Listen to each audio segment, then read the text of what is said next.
Hello everybody, and welcome back to the LJL Officially Unofficial Cast, but it's the podcast, so it's not the cast. My name is Alex. It's a different cast. It is a different cast. It's the official podcast for the LJL Unofficial. It's a crazy title. We don't normally do That's how we avoid legal trouble. Just add all the officials and unofficials in until no one quite knows what's happening, and neither we do. Yeah. That's the hope. I am your host. I am Alex, otherwise known as Lexi. MaskedSwan is what I go by on the internet. I am, of course, joined by my illustrious co-host for the podcast, but normally they have other roles for us over here on the LJL Officially Unofficial. Initia1ise and Nymaera, my co-host, but also my play-by-play commentator and my color caster. As always, introduce your beloved selves. I'll go for it. I am Sam, Initia1ise Hapkins. I watched Alex sort of pause there and like, is he going to do it? Well, No. I just saw my... I'm the play-by-play, I get to lead. It's how it goes. That's what it was, I see. Well, mine's not looking fantastic either, so we'll see how this comes through. But yeah, I'm the play-by-play caster. I'm Nymaera's older brother. I do play-by-play things every time. I do. You love it. You love it. You're proud. I love it. I am. He's a good brother to be older than. He's a good kid. I don't know if that's a good thing or a bad thing. I don't have a lot. I don't know. Well, I'll leave you to it. You go. It's all yours now. Okay, well, I'm Alex Nymaera Hapgood. I'm the younger brother of the two. It's been a long day for me, so I'm going to try and hang in there as long as I can on the podcast. Got a lot of stuff to talk about, so we'll try and rattle on through it. Yes, Nymaera has already done some casting for today. Not for us. Going to give a quick shout out over to the Newell. As I do casting for them, Alex is casting for them, and it would not surprise me if in the short next month or two that Initia1ise is also casting for them. Whole LJL feels like we're all getting involved in one way or another. Oh, no. All do something. Why not? Nepotism. I mean, yo. we are the greatest, so. But nepotism combined with talent is just opportunity. Oh, we're just raking in value. So, who are we? What are you doing? If this is your first time coming over to the LJL Officially Unofficial Podcast, this is a podcast based all around, well, the LJL. What is the LJL? Well, it's the League of Legends Japanese League. It's the Pro League. It is the franchise league for Japan for League of Legends. We are the undisputed champions of covering the LJL in the English-speaking world because we have no contenders. Thus, we are the winners. Yeah. We are both the best and worst. We're only competing with each other, right? And I guess the tier list between who's the best and worst goes between us three. I mean, if we're just sharing it and shaking hands like gentlemen, going, oh yes, it's your turn now. Oh, yes. Who's the caster of the week? Then I think you can have it this time. It's fine. The best of casts, the worst of casts. It was the best. It was the worst. Oh, blast of times. One of my favorite, like, Simpsons. Current flavor, yeah, I'm a fan. It's like watching Sengoku close out that 57 minutes. Oh no, yeah, it was blessed. It's kind of blessed. You kind of like, it's blessed that the game's over, cursed that the game had to happen. Yeah, it was. So, quick fill-in. The three of us, the reason we're doing this podcast is because, well, we're covering every single game of the LJL, in English, without any in-game sound because Riot is still yet to give us pro view, so yeah. We're gonna. There's no direct way for us to look at the actual game itself, to spectate on that. So we have to do it with the Japanese VODs, which means that we have the Japanese cast audio. Doesn't particularly work well when we're trying to actually cast it ourselves. Having random Japanese thrown at you when we're trying to produce English content is not necessarily the best thing to do in our interests. I mean, I'm used to it, but there we go. I mean, I taught out there for a while, so I got used to sort of like not understanding Japanese and yelling at kids in English to do what they're supposed to do. I mean, we did try it with. I promise I actually taught significantly better than that. Don't take that as now he just yelled. that is your whole teaching resume now. Official on the internet. That's it. Yeah, that's it. That's exactly how I taught. Now he just shouted at kids in English in the wrong language. That's pretty much what he does. He just shouts at me in English now to tell me what to do. It was a natural career difference just to sort of go from that to yelling at video games. There's less feelings to be hurt this way. I mean, That's a good way. We did, if any listeners out there, try it with a little bit of Japanese audio. Very quiet. It just didn't quite sound very nice. We did that before we actually started doing it legit, or actually trying to do it with some consistency, I guess is more the better way to put it. But that's why hopefully one day we can get something like that. But we're going to get straight into the standings. Now, a bit of a heads up for you listeners. As you remember, last week's episode, as we are actually still doing it week by week, we're consistent at this. I'm happy about this. I might keep basically dragging them out of the basement to get them to record, but I mean, I do it regardless. Yeah, schedules have been a bit weird recently, but we're still hanging on in there recording stuff. We're getting the content done. So those of you that remember, last week's podcast, we were covering the beginning of week 4. So we didn't have all of week 4. We're in the exact same situation again. We have covered all of week 4 now, and now we are into the beginning of week 5. We have covered part of week 5. We are going to talk a bit about week 5 because it makes sense. But we're going to do a similar thing to what we did last week, where we kind of briefly go over stuff from that week, which is less interesting, but mostly focusing on a bit of week 4, bit of week 5, and then we're going to go into our players of the week. After that, we'll then go into a brief bit of meta talk, and then if we've got some time left, we'll go into our small talk section, which we've never actually gotten to, because every time we say we want to do this only for an hour or two, an hour to an hour and a half, it goes on to 2. We just love talking. So we'll try and rattle through like the minutiae, get through stuff formulaic, and then we'll try and get onto some of that. Absolutely. Maybe. So I'm going to quickly run down the standings for the end of week 4. So we have Detonation Focus Me currently sitting at 8-0. They got 2 wins in week 4. CGA or Crest Gaming Act ended the week 4-4. They got 1 win and 1 loss. The Sengoku Hawks Gaming. Ooh. The Fukuoka SoftBank Hawks Gaming. Yes! I did that all off the top of my head by literally looking at SHG, which is hard. It's a nightmare. SHG and SG next to each other. I always conflate the two. It's so bad. They are 4-4 as well. They had a really bad week, and they only had 2 losses in week 4. Sengoku Gaming at 4-4 as well. They had a very bad week as well, and they went 0-2. 2 losses if you're not used to the weird competitive gaming win rate thing that I do. Anyway, Burning Core, on the other hand, had a stellar week in week 4, and they went 2-0 for the week. V3 going back to old habits and did their consistent 1-1 for the week. Rascal Jester picked up 1 win and 1 loss as well, and to end it out, Axiz had a pretty good week for them. And that was a 1-1 week, and they definitely looked strong.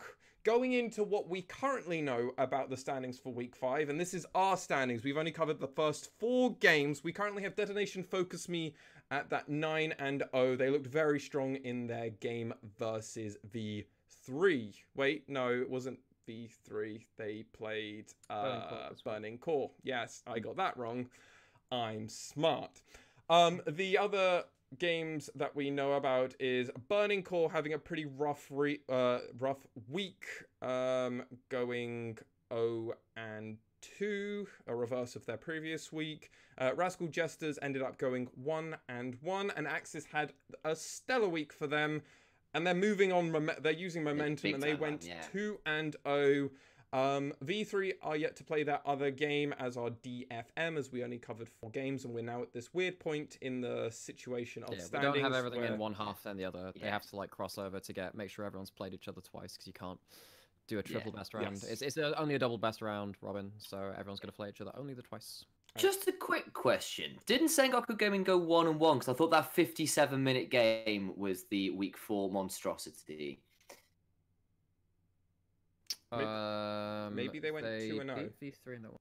I think they went 1-1. No, they went 2-0 They because go 2-0. they beat Axiz. Yeah, they had the week where. Right. Yeah, I was right with going 2. You were. I was right with the 2. I just was wrong. They inverted. I was thinking they went 0-2. I thought I remember them winning one. Yeah, because I remember talking about it later in my players of the week, because I was like, wow, I have to give it to one of them for one of the positions, because they did go 2-0. But that was it. So to round up for that, And week 4, Sengoku had a good week. Burning Core had a good week. DFM kept doing what they're doing. And that was kind of it. Everybody else, except for... Axiz had a decent week for them. But there was after that, there was nothing of note.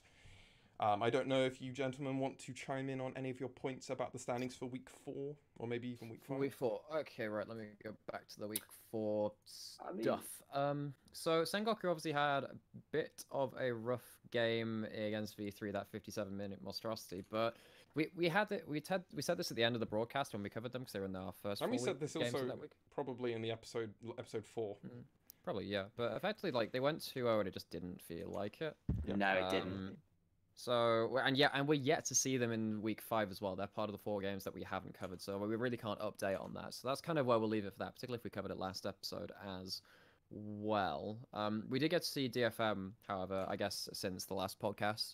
We did, yeah, and they had our game of the week against Crest Gaming. Let's go into that game, actually, because that is one of our other games that we want to talk about for this week. So I think it's worth us going straight into this topic of Crest Gaming Act and DFM. Now, DFM for this game looked phenomenal. Yes, frankly. they did. Every avenue, every player looked amazing. What did Crest do wrong? Did DFM just outpick them, draft them? I honestly can't quite fathom it, so I really do need your input on this. So, I mean, for me, part of it was...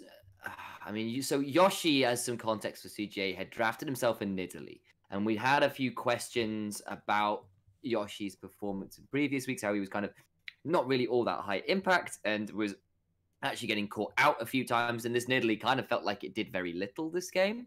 Okay. And beyond that as well, I think we also saw an element of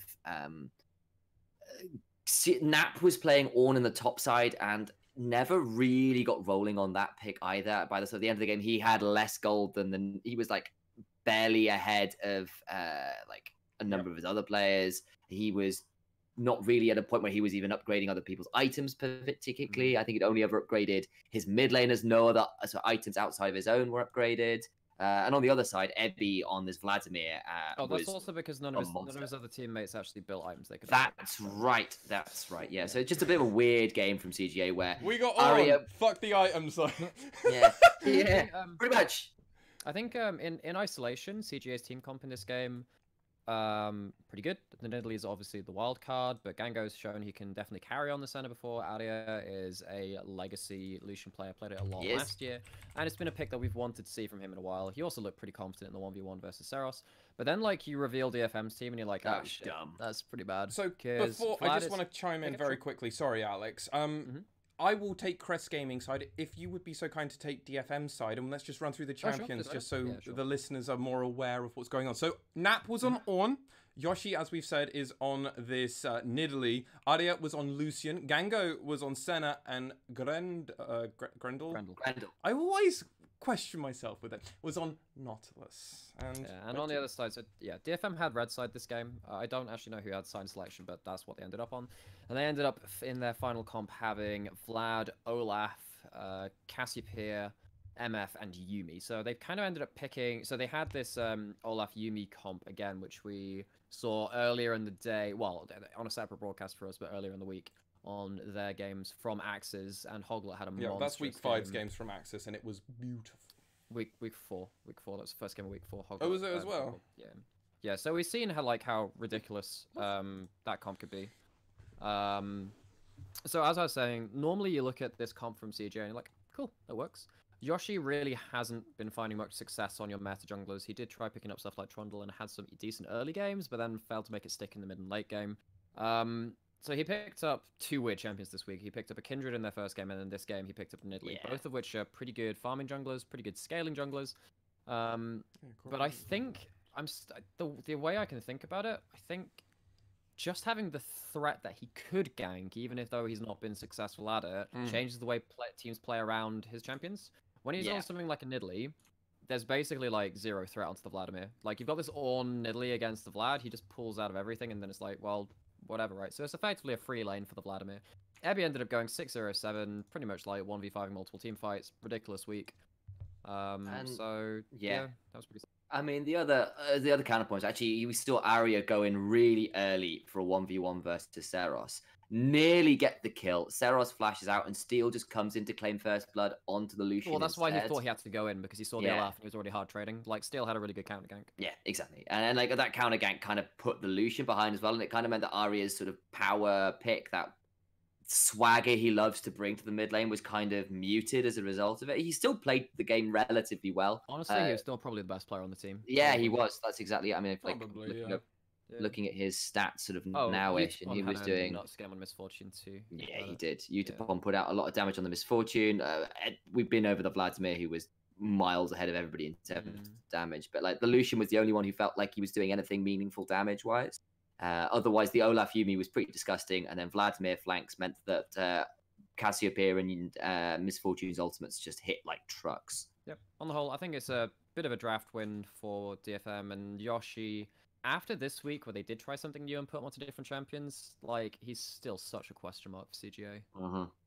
That's all I've got in that game, really. I mean, I think it's worth saying that before going into this DFM game, Crest did play against Burning Core and had a loss against Burning Core, which obviously, and it was arguably just as, well, it was awful. It's hard to be as decisive as DFM, but when you're only 2 minutes slower than them, in a 26-minute game for DFM to win, when you're 28 minutes and you're Burning Core, you're feeling pretty good about yourselves in that sense. Yeah. And it was just as bad. I think that's a game I actually want to talk about, if you gentlemen would do me the pleasure. Oh, the Burning Core CGA? Yeah, Burning Core CGA. Okay. Yeah. Sure. Do you want to do the rundown? Let's do a rundown quickly. So we have Rayfaki in the top lane on set. We have Once on Lee Sin, Rocky on Victor. Yuhi is on Misfortune, and Proud is on Yumi. Okay, and then Sam, do you want to do this? Yeah, sure. So for CGA, of course, they had Nap on Aatrox in the top lane. It was Yoshi on that Kindred in the jungle. Arya went for the Yasuo, and then we had the Talia Pantheon bot lane. Yeah, so this game kind of just sucked for CGA. It started off okay when Once tried to invade into CGA's red side, so that's their top side on that geometry. Geography rather. Arya sniffed him out, came in with the Yasuo, killed him first blood. I think that was that's exactly he got an early kill onto Lee Sin. And then you think, oh, okay, sweet, Yasuo's got a kill. He's against a Victor. That's definitely an abusable matchup. No. It didn't really happen. Rocky had a pretty good game on the Victor as well. He went 3-2 and 4, which is kind of all right in terms of KDA, but like he absorbed a lot of pressure. Yoshi on the Kindred, well, he picked himself into a Lee Sin and a set, so he could either get showstoppered out or kicked out. So that already kind of sucked. He didn't do. He went 0-4 and 1, and their team as a whole had 3 kills compared to 22 on the other side. Oh man, it was an absolute stomp. And for me, it raises a lot of issues about what happens on Gango if he's not on a traditional AD carry, because they played this Talia Pantheon bot lane. Grendel also looked really awful. Pretty. He was just never in position. Yeah. I think that his Nautilus is his best champion, and he looks suspect on that. So there's a lot of questions for me about Grendel. A lot of questions about Yoshi. Arya on the Yasuo, even though like the team fell apart around him, mechanically played pretty well. It's just, I don't know. A Nap on the Aatrox kind of got game taken to him as well. Went 1-5-1. Rayfaki had a nuts game on the set 4-0-7. Yeah. I mean, I also really want to call out Once on that Lee Sin outside of that first death was utterly insane. Well, like he didn't die. It was that was his one death. That was it. Yeah. Most gold in the game, but like was 9-1-10, and like basically the way it was kind of interesting because we're kind of used to seeing Yumi run with something like an Olaf, right, where she keeps the Olaf topped up, they run in with the zoomies, he's unkillable. The way the Lee Sin Yumi was kind of a little bit of a surprise to us in the way that it worked well, because basically Lee Sin would find these ridiculous flanks over the wall with the Yumi already on him and have the last chapter or the final chapter already running, would kick everybody through the team, stun everybody in place, and just get all these ridiculous executes and flanks off. It was such a good game from him. It was a great highlight reel, honestly. Like the amount of times he was just in beautiful spots, and it was just like he was just like always disabling anything that was happening. If they were trying to do anything, he was like, no, or you're just dead. And he had the amazing moment where it looks like he's about to die. It looks like he's about to go to 100 HP, but then heals up and then ends up killing everything. It was just, so amazing. So amazing. Yeah, again, I think that CGA's drafts this week, I think even though their second game looks good in isolation, there are glaring weaknesses to them, and they don't necessarily have the scaling advantage in either game, because in the first game you've got Yasuo, Taliyah, which are very execution dependent. They're not people that can really sit in the back line.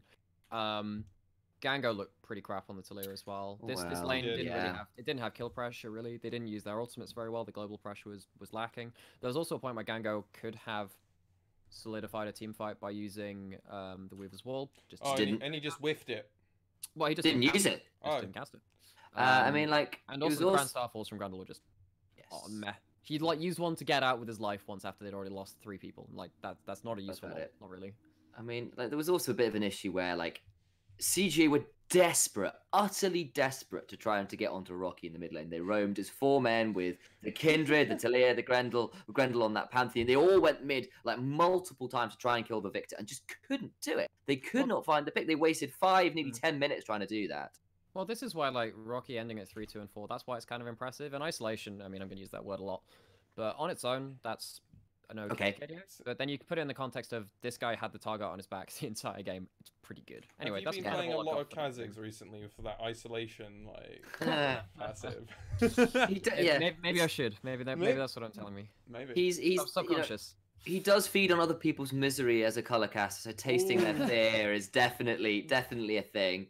The air of superiority when you can tell them what they did wrong, and then they're like, "Well, what's your rank in solo queue?" And then he says, "Higher than yours, bitch." And then it's like, that's pretty much it. Yeah, that's it. Right. I know. I played one solo queue game today, and it was pretty awful. So I stopped playing after that. That was the one of the day you wanted as well. I was like, I'm good. I just like, it's a bad game. Right, are there any of the other games from this week you particularly So those were the main 2 I really wanted to cover. We've already covered some of the more interesting games. If you'd like to hear our thoughts about Axiz versus the Fukuoka SoftBank Hawks gaming game, or V3 versus the Hawks again, tune in to our previous episode of the LJL Officially Unofficial Podcast, where we do... Is that a plug within a podcast? Yeah, That's really good. Wow. I'm telling people to go back and listen to our old content, because it's still relevant, because you can still learn about the LJL. It's a story. That's what this podcast does. It's a story throughout all of the LJL. And then we can start doing season 2 when we get to summer. And we just do seasons per summer. Each split. Wow. It's just content. Hooray. So one thing I want to ask for your opinion on is, Crest have looked like the second best team in the LJL, right? Going into this week, they had looked. For the first three weeks. First 3 weeks, we were like, they're the second best team in the league. Yeah, okay, I'll give you that. After this week, where they played the top team and they played middle of the pack team, now I'm gonna be kind to Burning Core and give them middle of the pack, but in our eyes, going into this, bottom tier, but like now we're gonna go middle of the pack. And they lost pretty decisively in both of them.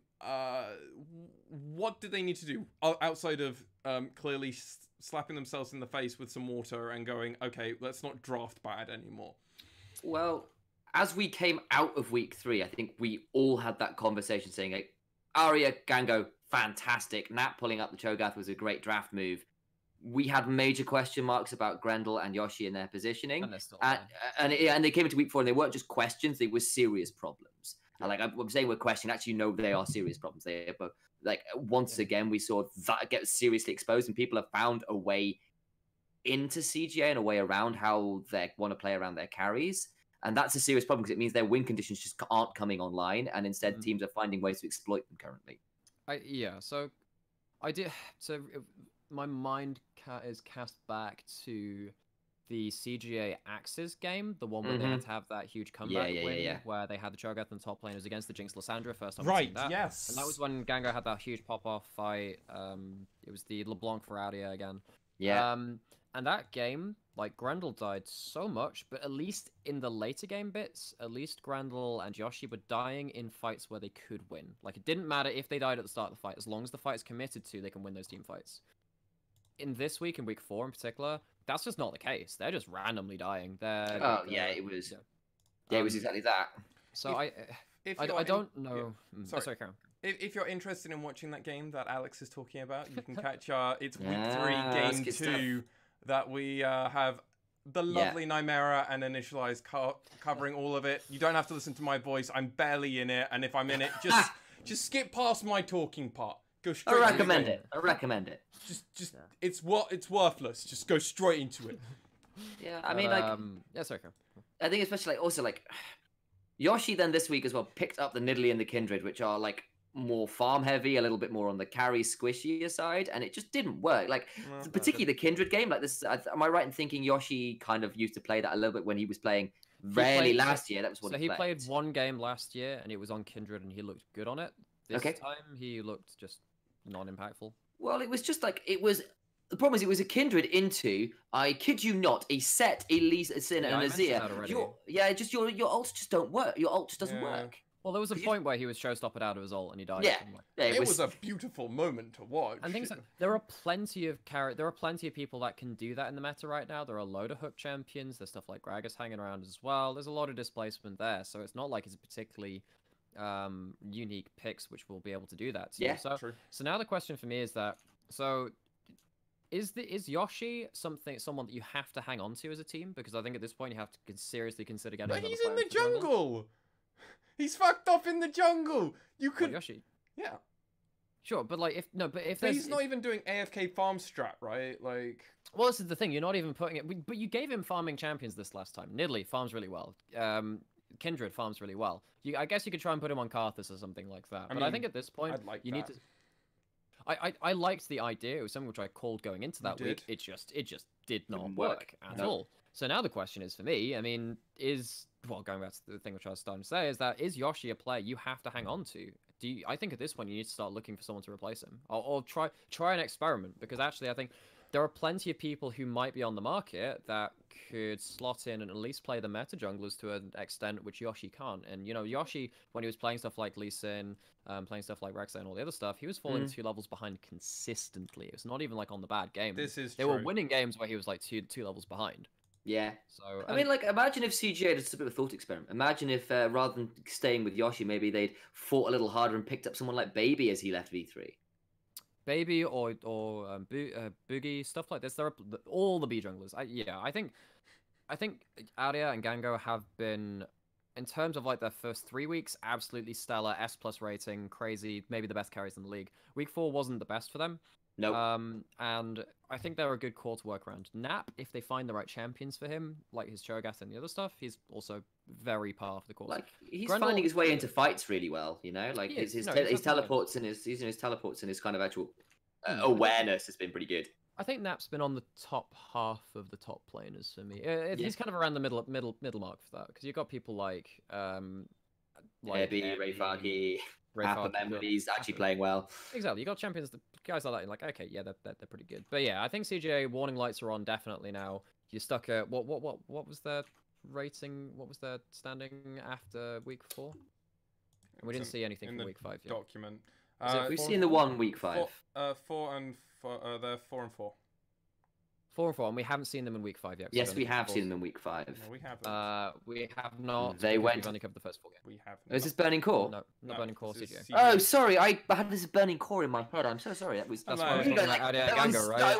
I was so definitive. Like, yes. Get on it, dude. Get on it. I mean, I'm looking at the document. I'm like, no, and I took a screenshot from the official stream. So no. You guys were looking at me like, what's wrong with you? Apparently, quite a lot. I do that quite a lot. Don't it's fair. Over that. But yeah, so I think warning lights are on for them. I think they either need to. I mean, they're sat beyond the halfway point of the split now. You're going to start dropping. If you think you're safely into playoffs, which hint they're not. The standings at the bottom are pretty tight, and there are definitely teams which are making the way on the up and up. So I think that CGA, maybe they spend like another week or 2 trying to sort out champion pool issues for these various trouble players, but then what the heck are they going to do going to playoffs? I mean, this is such a disappointing thing when you compare it to summer.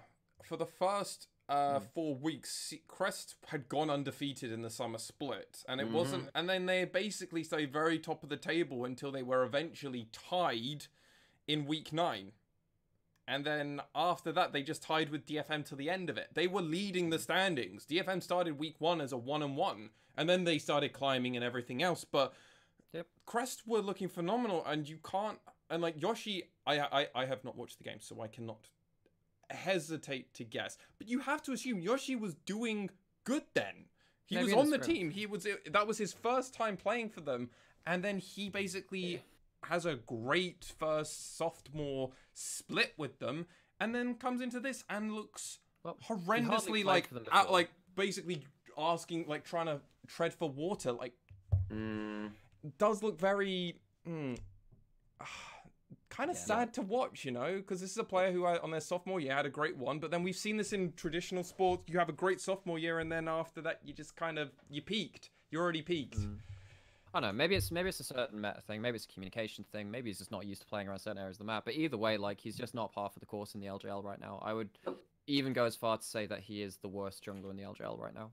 Yoshi. And like I don't like railing on players like this, and it might just be a product of situations, but the stats speak for themselves, right? I think that the amount of questionable performances we've seen from him, I don't know what they have to change because I'm not in the back room, I don't get to see everything, but they've tried changing champion pools, they've tried playing around different areas of the map. It's not, he had some okay Trundle games, but you know that doesn't make up for some of the games where effectively he is the person dragging them. Were fine. They're okay. Yeah, exactly. Right. Okay, right. That's all I've got to say on CGA. Do you want to talk about some other teams? Or? Yeah, I think this is definitely the week to talk about Burning Core. Burning Core had their breakout week. They looked pretty strong, and I think this is an interesting narrative that we can go into, saying that these bottom level teams that we had initially partly written off are actually definitely coming into a place within their own, and they're actually picking up wins in spots where people are not expecting them. Now, Burning Core, going into in summer, did have a pretty good split. They went 11 and 10, so pretty even. They were 4th place, tied with USG at the time when they were still in the LJL. So they were a team... We miss them, we do. We do. But they were a team that was looking kind of meh, and then they turned on, and now they've had a great week in week 4. And Axiz, obviously, in week 5 for us, have gone and done the exact same, and Burning Core had done the opposite this week. So what's up with Burning Core? Because Burning Core had a great week and then had a really, really meh week. Can I run a little bit of a narrative arc for you? Go on. Sure. So, if you cast your mind back to the second game they played in week 4, which was Burning Core versus Rascal Jester. This was the game where Rascal Jester had drafted Kale in the top lane versus Ray Farkey's set, and we were like, oh, not again. We'd seen it work a little bit in some other regions, like Noguri had picked it up and done pretty well in that lane matchup. No, my document's wrong. They went 1-on-1 that week. God, They did. Yes. Week 3 they went 2-0. Yes. This week they went 1-1. I was looking at it. It didn't look like there were too many 1-on-1s, 2-0s. Yes. And like we've seen the Kale work, but we've had our question marks about it, I guess is the way to put it. But this is the time, so once again got himself on Lee Sin, and it was all looking good. They were running over the early game. Hatchamecha on Jarvan had been put in the ground. He was 0-3-0. It was all looking a little bit dire. And then what happened was that once and Proud decided they were going to go balls to the wall, really aggressive engages without any care in the world, and both died multiple times. Proud, despite having got some amazing early sort of advantages, didn't go for the stopwatch until like very, very late in the game. True. Once on the Lee Sin, went from like 2-1 and 5, was looking to repeat the game he'd had earlier, and then went to like 2 and 6. And we this kind of thing where they were like, they basically started fighting over nothing, got punished, let the other team back into the game, and lost. Now, if you go back to week 5 versus specifically Rascal Jesters again. Yes, this is a repeat match. Again, this was a match. This was the same match again in reverse. Got off to an incredible early start again, and then they decided they were going to fight around Raptor Pit. For no good reason. Ninja was running on for Rascal Jester was running Lethality Varus in the mid, and then between him and Art and a decent equalizer from Vivid, who was playing Rumble support no less, absolutely obliterated them because they decided they really wanted to steal Rascal Jester's Raptors. I think particularly in both games, Art that was bad. Formed out of his mind on the Ezreal. Yeah, he did. He really knows how to play that pick aggressively. Ban Ezreal versus Art, I think is the first thing. Well, he has some other stuff that he's really good on, right? We obviously praised his True. Ash, but you know, the guy's one of the premier AD carries right now in the LJL. I think I've been really impressed with him the last couple of weeks. So when we were talking about that, particularly that Raptor fight, so at that point in the game, Burning Core actually had a pretty huge lead, and Ray Farkey was really fed on the GP and all this other stuff. So they were trying to think, okay, right, let's try and find some opportunistic fights around the map, because when you're against a team composition, which is entirely poke, they had a Sejuani for engage, they had long-range follow-up from the Equalizer and both the Varus and the Ezreal, it means that if you set up for an objective and you get engaged onto, like, you can lose regardless of your gold lead, just because of the amount of follow-up damage you can pick off the first target, and then you kind of roll into the next couple of kills. So they went for this fight around Raptors, trying to think, okay, let's try and get this first kill in here. Sejuani's kind of stuck. And then they just, like, got... Proud was playing Blitzcrank that game, and he was just not tanky. He got stuck on Equalizer. They picked up a couple of kills from that, and then it was like, okay, Rascal Jester have managed to wrangle control of the map back. And this happened several times this game. It went back and forth. Way, like... it did. How long was the game? It was like 43 minutes, so actually pretty long. But like there was a near throw even when Rascal Jester were in the lead, when Ninja tried to flash forward with the Chains of Corruption. He flashed forward to get the ult onto Yuhi, who had QSS at that time. He was trying to get it onto Rocky. Even then, I think if he flashed forward and landed that and got the trade kill, it's still worse for them. But Burning Core, I think particularly in that second matchup, I don't necessarily disagree with their play style in terms of like go for these on the dot, like I mean, they were ahead in goals all game. Yes, but it was. But the problem was it was kind of blind. Like that was the problem. Is they got caught off guard. I criticized their setup, not their mentality. Yeah, that I can agree with. And the problem was it was also like when there wasn't much to be fighting for as well. Like it was just a random fight, and like whenever the Jesters found a fight, it largely led to them getting an objective. Well, this is what I'm trying to argue, right? You say there's not much to fight for. The problem is if they are fighting over an objective, they are in an inherent disadvantage, because if they get engaged onto while they're in geographically an unfavorable position, because they started up a dragon or a baron or whatever, I'm with you. It goes against them. Maybe they should have tried to starve out vision and start baiting things more, but you can still check with the Renekton and Sejuani pretty well, and then if you do start like going on to the first target, there is still the follow-up damage for the person that engages onto them.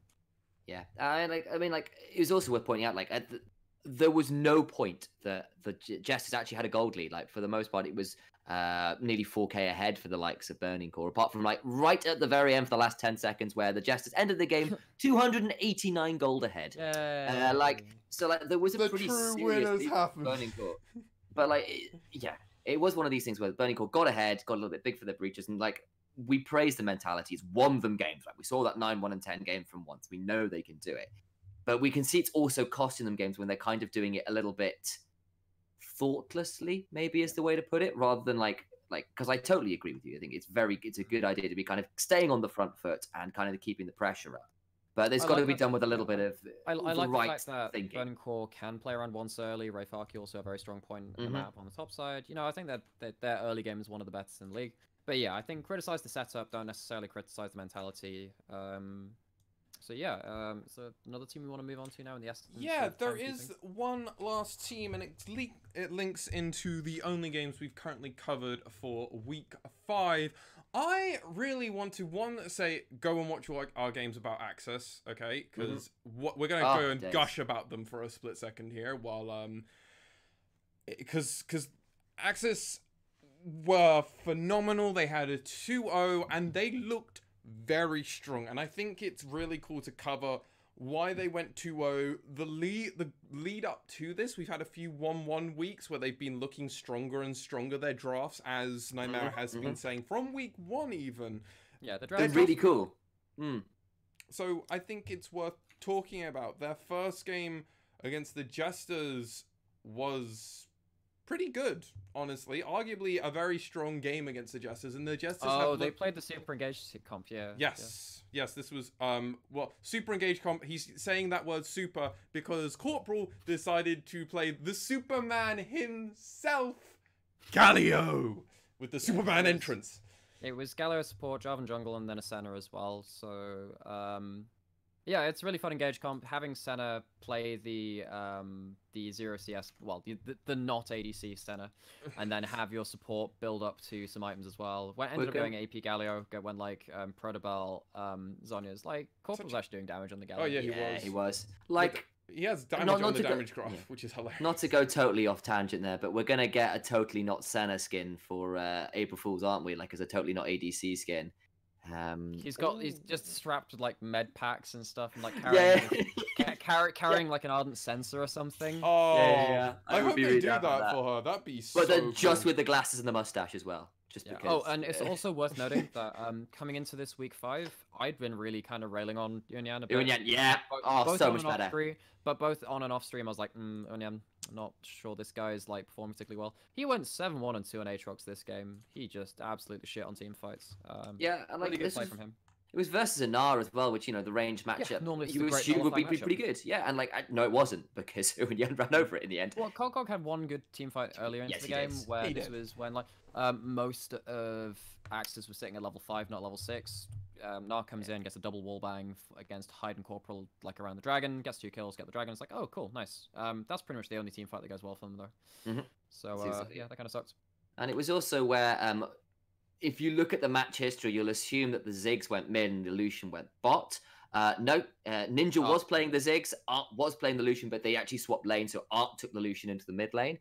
So there's that kind of little bit of hijinks going on. It never really panned out. The Ziggs was a nice idea, put out a fair amount of damage, but in the end it just wasn't enough. And, you know, Hoglet found some really good engages. Galio came in, Uenyan found all the flanks, and Lucian and Ziggs had a difficulty putting any meaningful damage out. So I guess that's all I want to say about that first game. Just rattle on to the second game for Axiz, I guess. Yeah, go for it. Oh, this was such a cool ending. Oh, it was so this Axiz versus V3 Esports, their second game. So V3's first game, we haven't seen their second game yet, just because we said about the schedule and how it changed at this point in the split, because you know, you can't have people playing each other 3 times. Sadly not. Axiz ended up taking the win over V3 Esports in a real back and forth.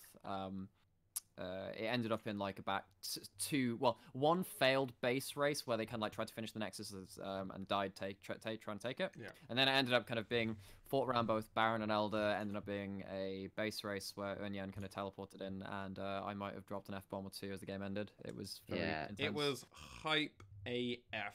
Go and I cannot watch this begin. game. Cannot begin. It's on our Twitter. Literally like the ending to this is actually insane. It's such a good ending because it was such a good game. This is how tight the game was. The biggest gold lead in the entire game was only 442. Are you kidding? It never got higher than that, and it oscillated back and forth between like 182 to 1, back to 200 to the other side, down to like 10 for the other side. It was that close for the entire game. Or at least I think it might be. I'm actually looking. My match history. That might be a bugged graph, actually. Oh, that might be a bugged match history. Oh, I was so excited. You've got the same one as me. Good. I was looking at mine and I was like, my one only goes to 12 minutes. You guys got the cool graph then that works. Okay. Anyway, so it was a close game regardless. Oh, yeah. In particular, Galliardo had a really good game on LeBlanc in the mid lane. There was one key moment where V3 are pushing in with it's the pick onto Archer who's playing Varus. Oh, okay, yeah. So V3 are pushing after they got a Baron buff. They pushed into mid inner. Galliardo jumped onto Archer across the wall, blew him up, ended up kind of snowballing to 3 kills, which ended up being the almost base take at the end of it. They died, and then the rest of the team ran it back to try and take the other base, and then they got teleported on as they retreated, and they lost a load of kills. It was really back and forth. But Galliardo ended up 6-0-3 in a game where like there were 15 kills against his team, so yeah, pretty decent kill numbers there. Yeah, and just really fun to watch. Axiz only had 10 kills. Galliardo had a 90% participation in the game. Like that, he did. The man was playing out his mind. And we're talking with players playing out of their mind. I think that's about time that we go on to our players of the week. Yeah. Dun, dun, dun, dun, dun, dun, dun. I think I need to probably get some music for that or something. I think we should. Great. Actually, Sam. Maybe we could Sam, make me music. Hi. Cool. It's great when I can just be like, my play-by-play caster can just make me some sound effect music for transition. Yeah, we're done. Perfect. So we're going back to week 4. I have actually got bit. This is week 4 players of the week, by the way, so we're not doing week 5. That'll come on the next podcast. That will be in the next one. Next podcast potentially will also cover week 6 as well. So or however far we get through it. Yeah, it's going to be an interesting one. But as always, this is going to be week 4's one. At the end, I have decided, I haven't actually told these two, but I thought what would be really cool is we're going to do some little special thing for the person that gets the most amount of them right at the end. I don't know how I'm going to decide the most amount right. Maybe I'll just do whatever Twitter said, because Twitter's great. Just go on with the Twitter polls of who should win and everything else, and the LJL official stream and stuff like that. But we'll figure something out. We'll do something nice and cool and cute. But as always, let's go through top lane first. We're going to run through each of them, and let's talk about who we each put as our top laner of the week. For me, I put Ebby. Nymaera? Yeah. I put Ebby as well. Yeah. We're all on Ebby. Yep, no, we're all there. The man was a monster. So, like, I did, oh god, I can't spell apparently. I did give Unyan and Rayfaki honorable mentions for this week. I thought this was Unyan's breakout week. He'd been playing pretty poorly, so deserves a mention. And Rayfaki is arguably the carry of Burning Core. Oh my god, that man. Don't give him Darius. No! Bad Burning Core. Don't play. Oh god, no. Bad Burning Core. Don't give Darius to Rayfaki. No. Yeah. Bad. We'll talk about that in the next podcast episode. We'll get that at some point. Just not tonight. I'm not ready for it. No. Okay, yeah. So Ebby was my top lane player of the week. Guy was a nutter. He just continues doing things. He just like. So when he played, he played this Vladimir game against Crest Gaming, the one where we're talking about, oh, it's like Vlad into all Nidalee top sides. It's double AP, so we can like take MR and runes and all this other stuff. Didn't need to build defensive, obviously. He kind of ran over team fights, went 6-0-7, just kind of indomitable team fighter. The other game, he played Set. He at one point had a 40 CS lead and a 3-level lead. He zoned out. Oh, such a good thing to watch. From level 1, started Facebreaker, went behind the enemy wave and was like, I mean, you're not going to fight me, so what are you going to do? So and then Hatchamecha comes along, tries to help, and then they still can't kill him. Oh, yeah, and then there was a point where like he let it slip, where he could have frozen the wave and ended up dying for it. But like Ebby is just so good at abusing other top laners, and then he's like one of the better team fighting top laners anyway. He's our best top laner for a reason. Really fun to watch. Definitely player of the week. Yeah, like his manipulation of the wave was just so good, and it was kind of this point where like Hatchamecha had to turn up, or the game was quite literally lost by 5 minutes. It was that kind of serious deficit that was going on. Like, level 1 to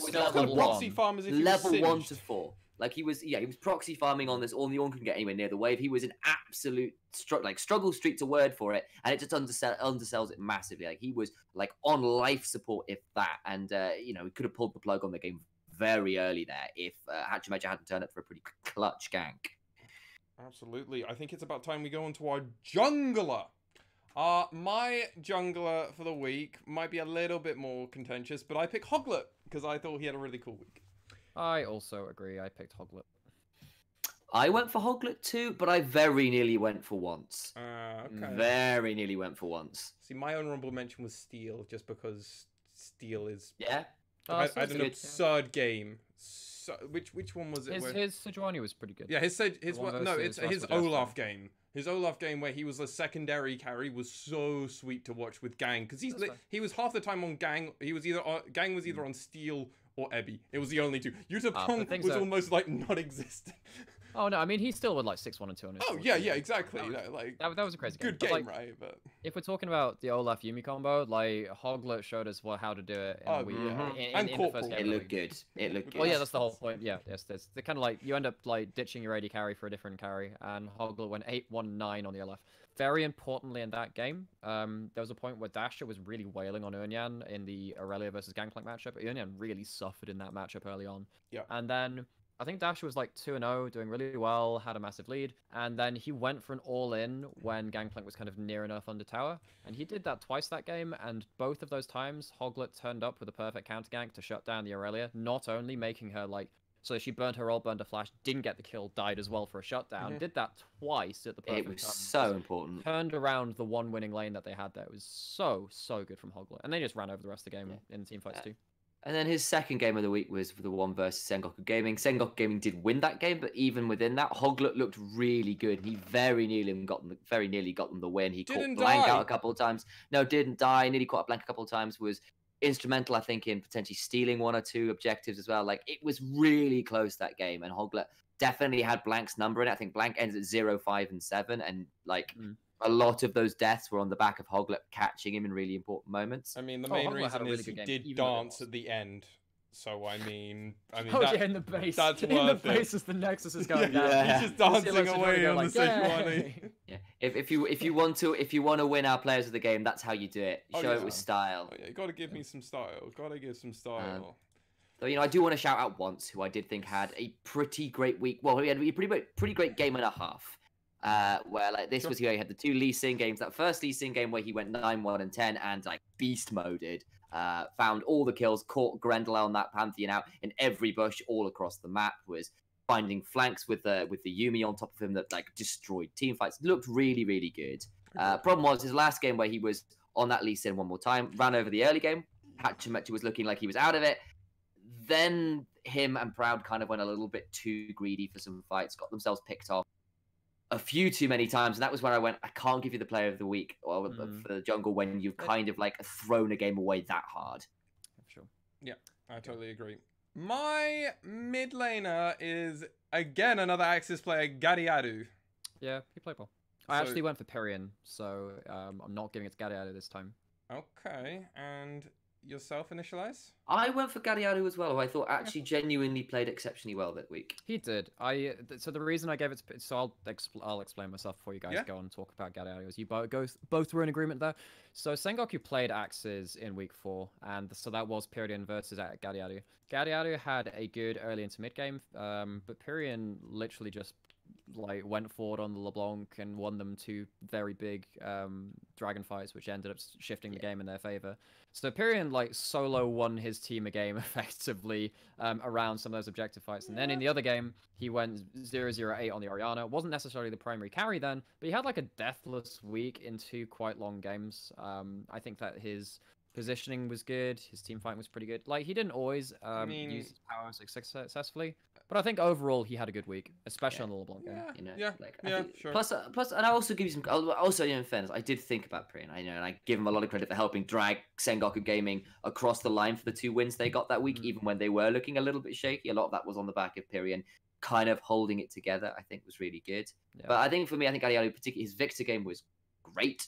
Versus the Hawks, and even his Zoe game in that Axiz one, him and Hoglet looked really good in that game. I think exactly, yeah, he had a really good early game. It's just that I feel like, it was just for me. It was more. I think Hyde got caught out a lot that game, and I think Corporal's won. Like there was one catch onto Corporal particularly. There were two. Like Corporal ended up like dying in quite important spaces, but But for me, I thought Gary played a pretty good Zoe, especially when things were starting to look a little bit shaky at one point. So I gave it to him. Yeah, that very similar reasons. I echo the fact. The only reason I didn't think about giving Perion the honorable mention is because he was part of that godforsaken V3 Sengoku game. Oh yeah, so I'm sorry. Yeah. I'm sorry. Yeah. That's the whole reason I couldn't give it to him. There's a lot to be said about that. I feel bad, but yeah. But for me, like dying. It's also because a Sengoku player is coming up for me. Well, also like the thing is like he's deathless in like an hour and a half of game That's time. That's very good play. That is very good. I grant you that. Well, as is my bot laner from the same team, Yutori Muashi. Yeah, that's fair. Yeah, who's my bot laner? I've joined you in that pick. Okay. I actually went for Utapon this week. Okay. I did consider. Okay, yeah, no, legit. Yeah. He was my only honorable mention. So. Well, yeah, no, there is something to be said about Yutori Muashi, like not dying this week again in the same week that Perion went unkilled. I'm trying to look at where was his match history. Okay, so Utapon played 2 games of Misfortune. Oh right, yeah. I'm trying to remember if it was, but the thing which kind of gave it to me was his MF ults were on point. Well, he was just so good at just walking forward and just like slapping his balls around. Really, it's like he's walking forward with such a presence about him in some of these team fights where he just like walks up and just like forces the issue, but doing that while remaining safe. For me, they were some of the more impressive positioning Misfortune games that we've seen so far. So I really like that. Obviously, Initia1ise, very, very big carry this week, though. Yeah, and like, do you want to take Initia1ise, Lexi? Sure. So Initia1ise in against Axiz went 3:05 and had a very similar time against Axiz playing his MF. He was just slapping them around. He landed a beautiful ult, which arguably assisted them with winning the game. Yeah, if not the game-winning ult, but it's all very relative, and I'm not confident enough to truly say that, as I'm not good enough of a player. But I do know where he did definitely, I can swear, we're on the podcast, fucking win this game, and that was against that V3 fucking game. Oh my god, dude, like...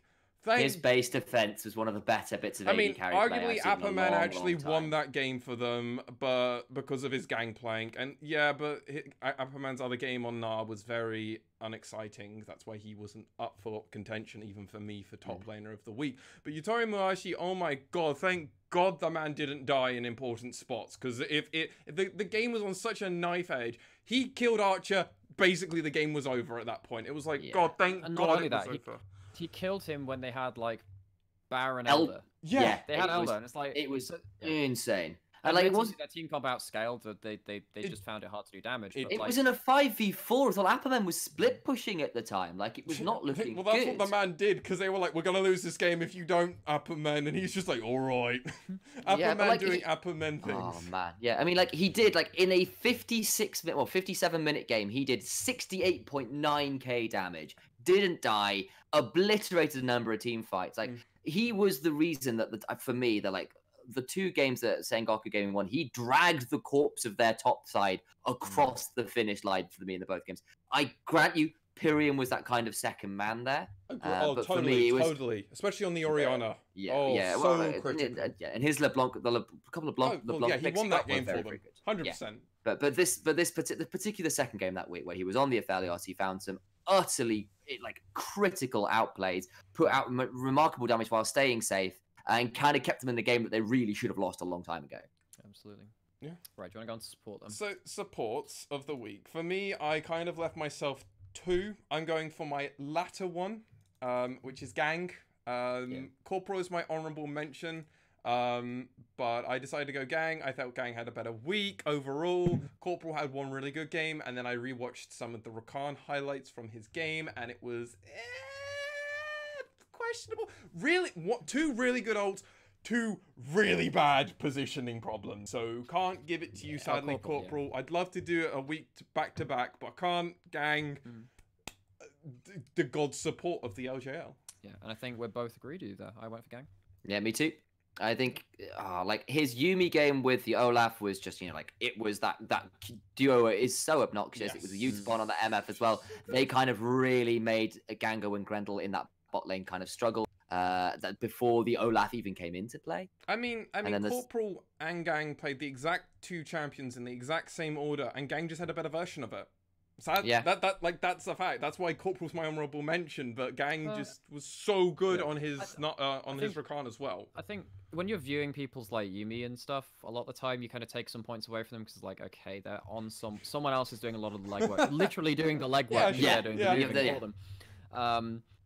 So Corporal's Rakan game, just kind of going into that. He was in a position effectively where he could carry the game if he got a good enough engage, and he kind of overextended when they lost some vision, much in the way that we saw a couple of players kind of fish for vision in some previous games and kind of just die for it. And you're against a Morgana as well, which punches you super hard and is a really good camp champion into the Rakan. Whereas Gang's game, he was into a Braum, not someone who does particularly well versus the Rakan because you can just charm and jump through them. And effectively, there was one really big team fight in that game, Detonation Focus Me versus Rascal Jester. There was only 6 kills in the game for DFM. And basically, like, Rascal Jester were looking towards the Baron. Gang found a godlike flank and got like a 4 or 5 man ult, something like that. Pretty much ended the game. So yeah, Gang, worthy player of the week for me. Yeah. And like, just to sort of add on to that, so like support of the week. a lot of the other sports that had good games also kind of had some more questionable games as well.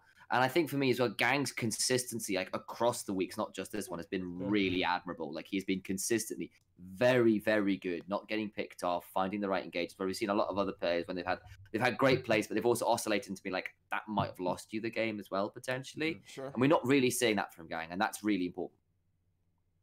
I totally agree with you on that. So my player of the week, the big one. This is the important one for all the bajobies of whatever I'm going to give for you lovely men. I picked Hoglet as my player of the week. So did I. Okay. I went for Ebby because I think he was really, really good. Sam, you know how this works. If you're in the minority, you have to go first.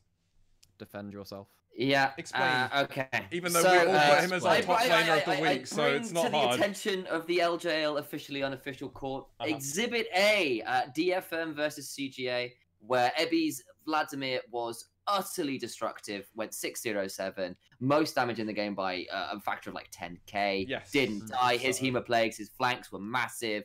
Every engage that CGA tried to find, he would make sure it was a really bad idea.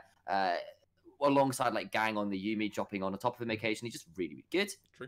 And then the second one was his set game where he once again played that early wave so damn well, and it put Cog on life support.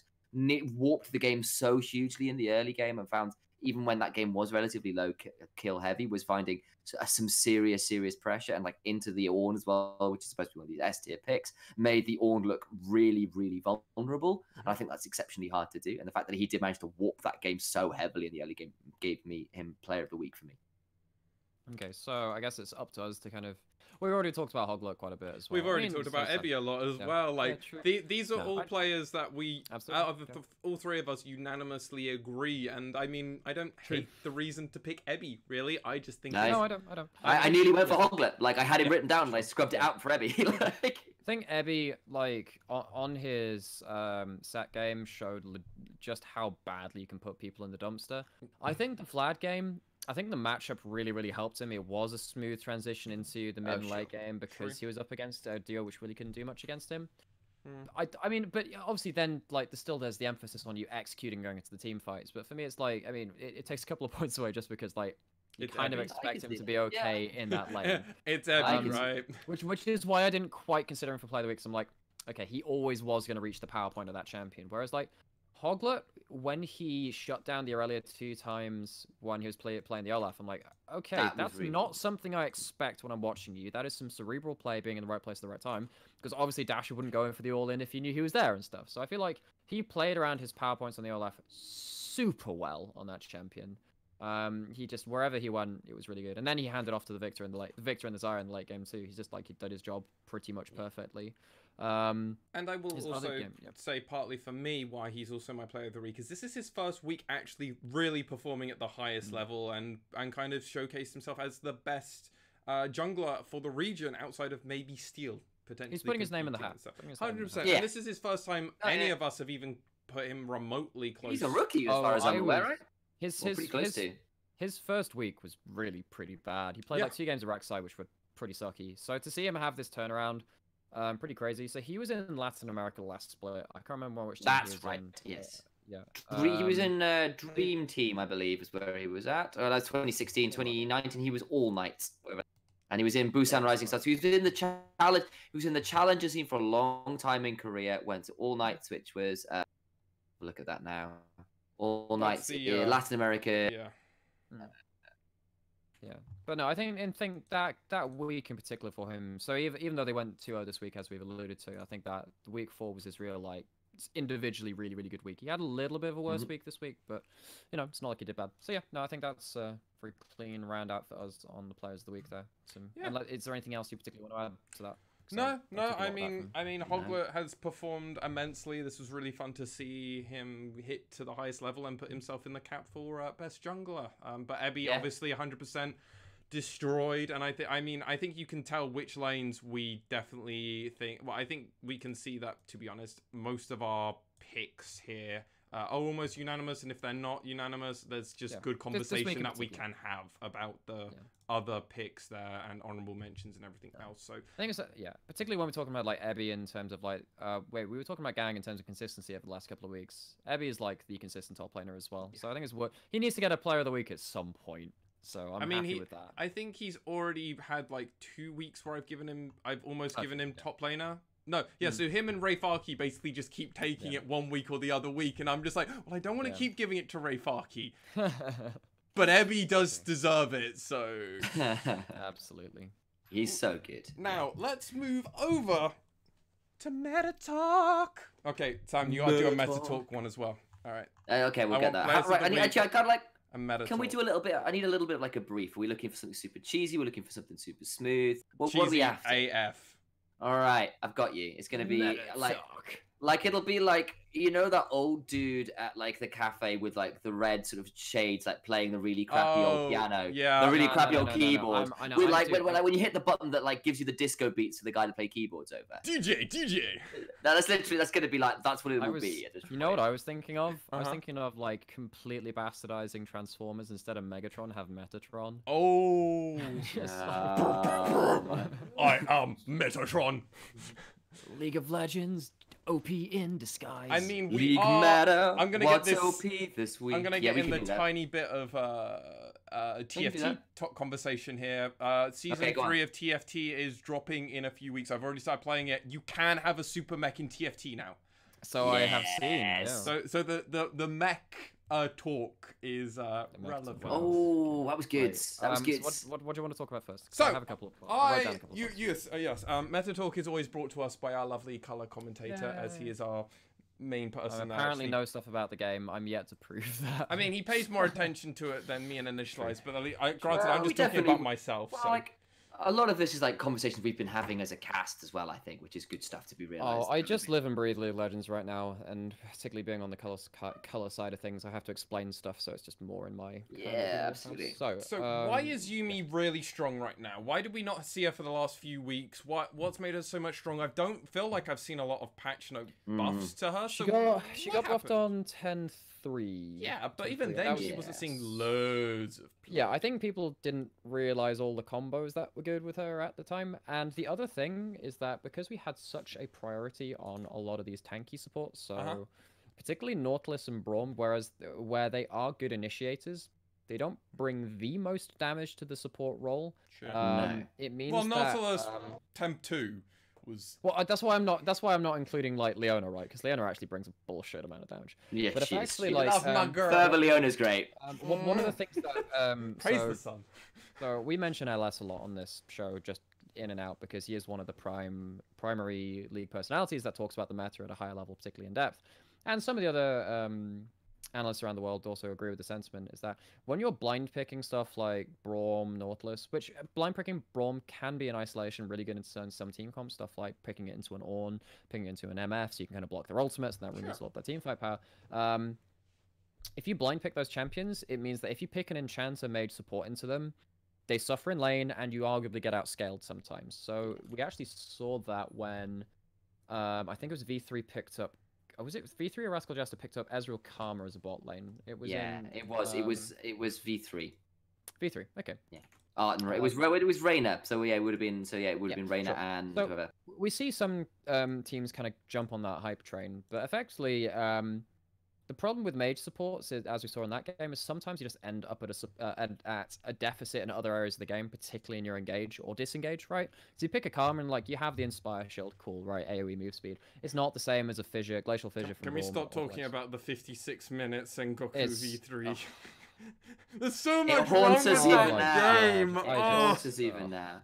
Yeah, I mean, so like- Sorry, Yeah. Alex. I'm sorry. But yeah, no, just kind of finishing off my point. Yeah. The thing about Yumi compared to Karma or the other enchanted supports is that you effectively get the best of both worlds. You're not particularly killable like other enchanted supports because they're so squishy, because you're attached to a target. You have engaged, disengaged from the last chapter, and then final chapter or whatever, and then you also get to have poke and shielding. You have pretty much everything an enchanter wants whilst also not being killable. That's why we're seeing her as a champion, and then she is also good in combos, right? She's really good with Ezreal because you keep jumping forward, have a lot of extra move speed to allow him to get another Mystic shot off and all the other stuff. And then Olaf, it means he can kind of like just become a super carry. Yeah. I mean, like, I think it's also possibly why we are seeing Rumble become a little bit more prevalent as a support, because he kind of fills a not dissimilar role, and actually the Equalizer is kind of a semi-engage, right? You do offer a lot of power dropping that down. Not just isolation ult, right? Like, it's great. It's multifaceted. If you're once you're good with Rumble, I don't want to stress that enough as a support main here, as the support main of the LJL Official Unofficial. Don't just start taking Rumble and being like, I'm great. Rumble's ult is still really hard to land, even after like 7 or 8 seasons of him being out. It's like 8 seasons of him being out. Well, He's still really hard because it's not changed, and they fucking fix it. It's the same mechanic as Victor's Death Laser, if you smartcast that stuff. I've never played Victor, so I'm glad. It's the same. So I've played a bit of both, because Rumble needs to become a thing as well. Because obviously trying to do the whole like click and drag thing is kind of annoying. But yeah, no, it's we've seen 1 or 2 support Rumbles, some better, some worse. We saw Sengoku play it in their Kiana Jones and the Carpets of Doom combo. I mean, both of these picks are seeing play not just in the LJL, but they're also seeing picks in the LCK, in the LCS, and the LEC. So it's like definitely legit. It's just kind of surprising why it's being picked up now. Yeah, and another support that's seeing a surprising amount of play without their couple, without their lover, is Rakan. Zyra as well is also seeing without play without him. It's like you used to always have to play them together because it just made sense. Very careful when you say Zyra to not say Zyra, because they are very different champions. I thought I said Zyra. Did I not say Zyra?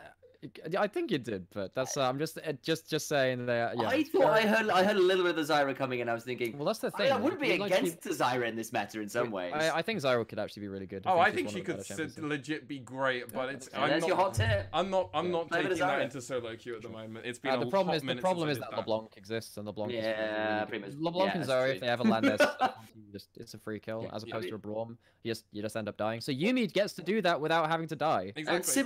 And Rumble at least has a scrap shield, right? Like, it's not massive, but you can build soldiers, and he also goes Relic Shield. He actually goes right, exactly. Yeah. But then so you can always stay at least more survivable. Why are we getting Rakan then on his own? Rakan is also another Enchanter mage support. Exactly. But the reason he is less killable as well is that he runs Guardian, so he gets extra shield. And also he just has an absurd amount of mobility. He's one of the best ward placing supports in the game because of his grand entrance into his Battle Dance shield. He just has so much distance to cover backwards. And then he's the massive engage with the quickness as well. And quickness is like, especially if you do get caught out, like, unlike, say, I was going to say Thresh and realize actually he does have a fair amount of AoE CC. Like, Charm is actually very hard CC. So if you pop the quickness around, like, as 3 people pop out on you, you can sort of then get away sometimes, assuming you don't get blown up straight away. Like, there are ways out sometimes. It's more like just because of the ways people position when it just on the map, and like people tend to be able to cover each other when like you're in certain lanes. Like if you're warding into around blue buff and your mid lane is there, they can walk over to you. You can grand entrance out and then battle dance to them, stuff like that. True. So it's really hard to pin down Rakan. You never really see him get picked off. As a result of Rakan coming into the meta, though, we're seeing more Morgana, because Morgana's a really good anti-Rakan pick. We saw that in Sengoku versus Axiz, where we saw that Rakan got caught twice by binding, where Rakan was like the person to watch. If he gets a good grand entrance quickness, like, it could be teamfight over. Yeah, just keeps going. Yeah, we saw that Vision was starved out, ran dragon fights, bindings land, had the Gragas punting back into the team, it was game over. Yeah, and it's so also like... Morgana as well. That was also good in lane, because he Black Shield and bindings. Oh, yeah. And like we've also, because there is a prevalence of hook champions at the minute, we are seeing a fair amount of things like Thresh and Blitzcrank. Not like loads and loads, but they are like up there as relatively regular. Morg's not fantastic into them. Because they just tend to do like enough damage to burst her out. And also their hooks are lower cooldown than Black Shield and stuff. It tends to be better into Rakan. That's why we're seeing it. Just realised my webcam is down. I'll go sort that out briefly. I'll be right back. That's fine. I already messaged you about that, so don't worry. Sure. Okay. But that's like, yeah. I think it's super interesting. But the other thing that we are seeing, which I'm actually kind of very fond of because it's been giving me solo queue wins, so I'm very happy about it, is the rise of the bomb genius, mad scientist Ziggs back into the meta. Oh my god, I love playing with Ziggs carries in either the bot lane or mid lane. It's so strong. Yeah, Did the buffs really do that much to him? I think it's more about the nerfs around him, and also people just getting more practiced on the champions. It might be a scrim thing. Oh, Sam's completely died. Well, whatever. We can just keep riffing over here. I'm here at least with voice. Right, It's okay. just the webcam that's dying on me. Obviously, Ziggs kind of started with Saros because this guy played that champion anyway. Yeah. We saw Ninja pick it up as well, and then he played 2 games of that, once in the mid lane, one in the bot lane. He did. So Ziggs really, really strong alongside Herald. If you ever pick up a Herald, Herald charges the turret, you satchel the turret. Turret's dead, baby. He's gone. It gone. So Ziggs just like if you slip up against a Ziggs, he takes all of your towers. Yeah. And particularly with 10-5 coming in as well, when plates are going back up to 160 gold, if you manage to get an early Herald, it won't be on this weekend, so it won't be like the next 2 weeks, unfortunately. But we might see it for the end of the split. We could see Ziggs being like pretty huge in terms of ramming everything down one lane with the Herald. Also, Ziggs just scales really well. Yeah, he does. He really does. And Although I will have like the caveat: don't pick Ziggs into Zoe LeBlanc. That is suicide. Don't do it. It's really bad. Yeah. But Although you know, we're seeing those bans so much, I think Massively. that's why Ziggs is coming back. Yeah. Because they are the blind pick mid laners. If you ban both those out, Ziggs feels pretty happy. Yeah, and Ziggs into control mage as well, right? Like you have the wave clear of a control mage, but like with poke, it's glorious. Like you can just like people like Azir is like, well, I just throw all of my bouncing bombs at you, and you just kind of have to you kind of have to deal with it a little bit sadly. And you know, we kind of initially assumed like we saw Saros pick it quite early on. Yes. I think probably before anybody else thought about picking it up. But Probably. at the time, we kind of said, you know what, Ziggs is a Saros pocket pick. We've always known it was a Saros pocket pick. We just assumed it was one of those pocket picks. He looked really good on it. But then we sort of saw other people coming around and picking it up. Like I think Froggen picked it up. Didn't win that game, but we saw him pick it up. They Ninjas picked Kiana into it, which is another assassin, which people are more touchy about playing in mid lane. It's a little bit harder to pull off because like you need to be a roaming mid laner, and it kind of puts you on a bit of a time limit. Plus you can get ganked pretty easy if the wave's in bad position. But no, if you can play an assassin into Ziggs, it works pretty well. So I wonder what people are going to start picking up eventually. I mean, it's a great point. Like when you look at it all, Ninja has played Ziggs as well in the LJL and has lost both times when they've played against Cassiopeia and Zoe. Right, like just don't pick it into a matchup where you're going to lose. Like Zoe is a matchup. Cassiopeia, it seems like a kind of awkward matchup for Ziggs personally, because Cassiopeia has the same kind of scaling, if not maybe higher scaling. Well, this is the thing. I mean, so there are certain control mages. I'm like, okay, if the matchup goes in this way, it's pretty hard for Ziggs. So like, say you play against like Syndra, Orianna. I guess Cassiopeia can be as well if you land the ult. But if you land all your bursty ults, it's really kind of nasty for Ziggs because he's not particularly hard to kill. You know, you just land the burst. Yeah, and that's just kind of true of Cassiopeia to an extent. Like actually, if she gets to land a poison and just run at you, throwing those twin fangs at you, like there's very few champions that remember this was Syros on Cassiopeia. So I mean, when you're picking when you're picking Ziggs into Cassiopeia against Syros, that's a statement. That's putting your balls on the table and going, nah, I think I can take him, and then going up to him and going, massively. That was the Sengoku game. Not Sengoku. That was the Rascal Jester. Yeah, Rascal Jesters. This is Ninja on Rascal Jester versus DFM Syros. But like Ninja actually did pretty well that game. We saw it with the Herald push, and they got like 2-3 turrets mid. It was like, oh shit, that's pretty cool. Oh, we have Sam. I think we're back. There we go. Ooh, I got to change my stuff again. I put it to the 2-person talking one, and now I got to change it back to the 3 of us talking again. I'm causing chaos. Apologies. There we go. Just a little bit. Just a little bit. No, I think Ninja played pretty well in the game. But like, I mean, he played. I hate it when people like. So he went like GLP into Morello into Deathcap when like he had an Ornn on his team. If he'd just gone Deathcap second, it would have given them so much more power to play with. And like, you're going for a burst build anyway. Don't stop for a Morello. It's so inefficient, particularly when you have the Ornn on your team. Just don't do it.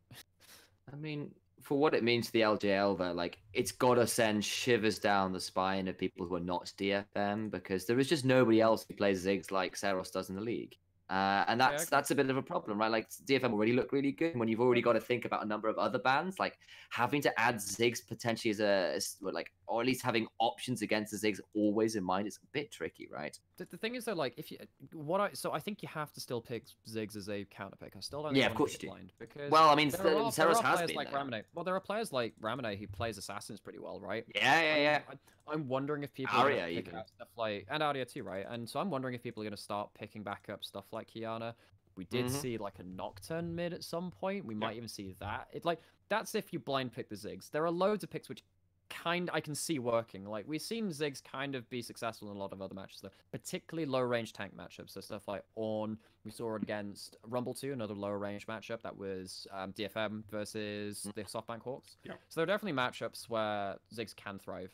But that's kind of all I've got on Ziggs. I think we've gone on long enough about that. Yeah, and I think we're getting to a nice place where I just kind of want to round out the podcast with a little bit of small talk. A little bit of small talk. Let's end it on a little bit of small talk. We never get to small talk because we normally talk too much.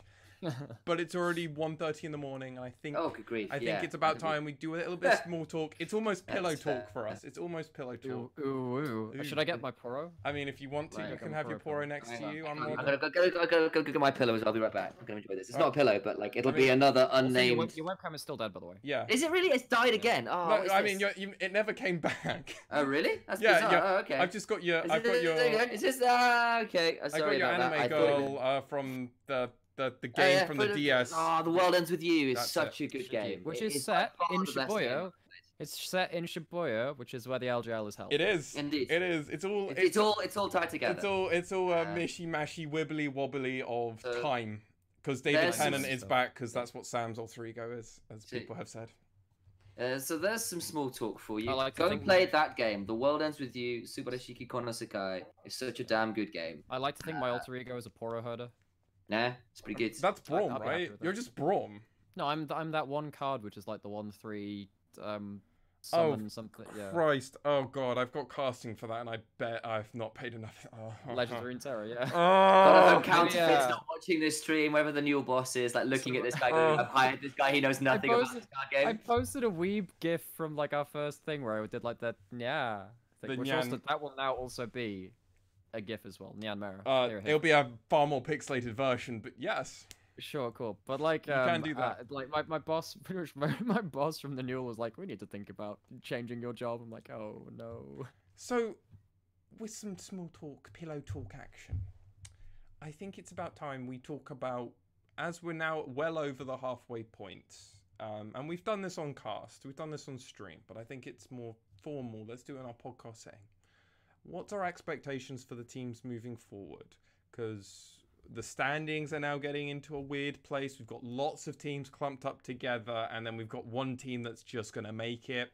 They're locked. DFM are going to make playoffs. There is no physical way they cannot make playoffs, even if they lose every other game. But now they're even more of a lock because they won their first game. So now they're an absolute lock. Plus, I think they almost always now skip first game, which is insane. Which is great. I think DFM, my expectations for them are keep up the consistency, show us that you don't have weakness in any area of play. I want to go undefeated personally. I think more so than that for me, I'd love to see them win a game where they've lost lane. That's the big proving point for me, particularly going into MSI. If you can lose lane and still win a game because you know your win conditions, that's the big thing for me. So that's my that's my goal, and my expectations for them are, well, they look really strong, so keep it up. Yeah, undefeated should be the goal for them. Not just that, I think I want to start seeing, like, even if they're not thinking about going undefeated, but if they want to think about how do we look further than the LJL, if they're thinking about going towards something like MSI or even later towards Worlds, like, it's time to start thinking about experimenting a little bit as well. Like, what can we pull out that changes the way we play the game? I know to an extent, but like, where's the sort of thing where you really hard commit to Evie being on a true split pusher rather than just a set? Where bring out a Yorick, bring out a Fiora, show me that, that kind of thing, or stick Seros onto something a little bit different, where they give him a LeBlanc, give me something like that. It'd be interesting to see that. I'm worried that Seros doesn't play Zoe or LeBlanc. He hasn't played a single game of that so far. He's been successful in his champion pool, but these champions have been picked so much across the other regions and the world. They're really important picks right now. Yeah, the world's best are playing them, so... Exactly, right? You are the world's best in the Japan, so... Exactly, yeah, you're the best mid laner in Japan right now. I think that he needs to show that he can play against them. ban out those champions quite a bit. So Yeah. either show that you have like an absolute foolproof counter to them, or play them yourself. Because if you're going into international competition against some of the best mids in the world, like I know the VCS boys have got Dio 1 and stuff like that, who's pretty really good. He's pretty decent. Only in Diamond 1 though. Only in Diamond 1. That shows the level of that league, huh? I know we're like, so like as some context, there's a little bit of banter between us and the English cast for the VCS. They're We love them. We love them. They're great. We love them to pieces. They've been really supportive as well. We loved them until war was announced. Well, a that few was days ago. partly No, that was on me. our own That's me. color commentator's fault. And I also said happy 2 years to them. I gave a good point as well. I also said that. It's There like won't be a declare third war by the on time them. I'm done with them. I also said that their region is trash and there's no competition at MSI. But I said happy 2 years. Oh god. Well, No, for real. I think that MSI is gonna be a really fun time. Actually, bring it. I think that they're hopefully LJL and VCS play each other, and then in the same group. and then we're happy. We're like, it doesn't matter what happens. It doesn't matter now. anymore. Yeah. Doesn't matter. Our two little communities dear. will have a lovely time. Let's just rattle off a little bit quicker for the rest of the teams, because I think that was a really nice piece for DFM. So I think CGA we talked about enough already. Yeah, beforehand. they just need to buck up their ideas, frankly. Rounding that out is like Yoshi and Grendel are serious issues. Find a solution or get them out. Find the champion pools, which go back to the champion pools, which Audi, Gango, and Nap are succeeding on. So that's kind of it from us. The Hawks. The Hawks. I need to fucking buck up their ideas, as I am the hype man for them. My god, can they like actually play a team fight cohesively together, please? Would be helpful. Like, They play really well around a winning 2v2 mid, and I think That's exactly it. I need they that. need to find they need a formula to like win it more often, and I'm not sure that's Ramone on Rumble right now. No. Get Ramone just on like LeBlanc and Zoe. Just put him on the good but the chance. they're banned so much. They're banned so much. yeah. So what else has he got? His Lucian's also banned all the time. So. And Yeah, like, it's always banned against him. I don't mind him being on Rumble as long as Tussle's then on something which is a front foot as well. And like when Tussle and Ramone don't have agency together in the early game, maybe Tussle the needs rest to of start the playing rest. Olaf and put Well, on maybe. like Yumi and do that kind of thing, because we've seen Or that like- Honey plays MF, so it's not a crazy thing to ask. Yeah. And like that's not to say just like that's right. hard commit. That's not to say hard commit to early game. You know, like be Le Sinner, as LS would like to put it. Like you don't have to play things like Elise. There are, but you do need something with a bit of agency on Tussle just for him to be kind of. I think in terms of the good in that LJL teams, I think the Hawks are maybe the best snowball team in the region. It's Up there. I'd say they're up It's there. them, DFM, and Axiz. V3 as well, actually. When they snowball early, that's how they win. Well, the V3 are weird because they're super weird right now. But But no, when I they agree, don't win, it's because they don't snowball. Yeah. True. Yeah, no, I agree. It's worth mentioning. But Yeah. anyway, they They are need to a get good ahead snowball and then team. they win, but they haven't been but- ahead, so they've had a fair amount of losses. They need to find some other champions which Ramone can like dominate lane on. I don't even mind if they start going a little bit off meta because they have played so well around snowballing. So that anyway, just my expectations for them. I'm trying to remember who their games are against this next week. Let me have a look for us. So they're against They're not against. V3 and CGA. So CGA on the downswing, V3 probably not in a great place either. You should realistically They should be if you wanna- 2-0ing.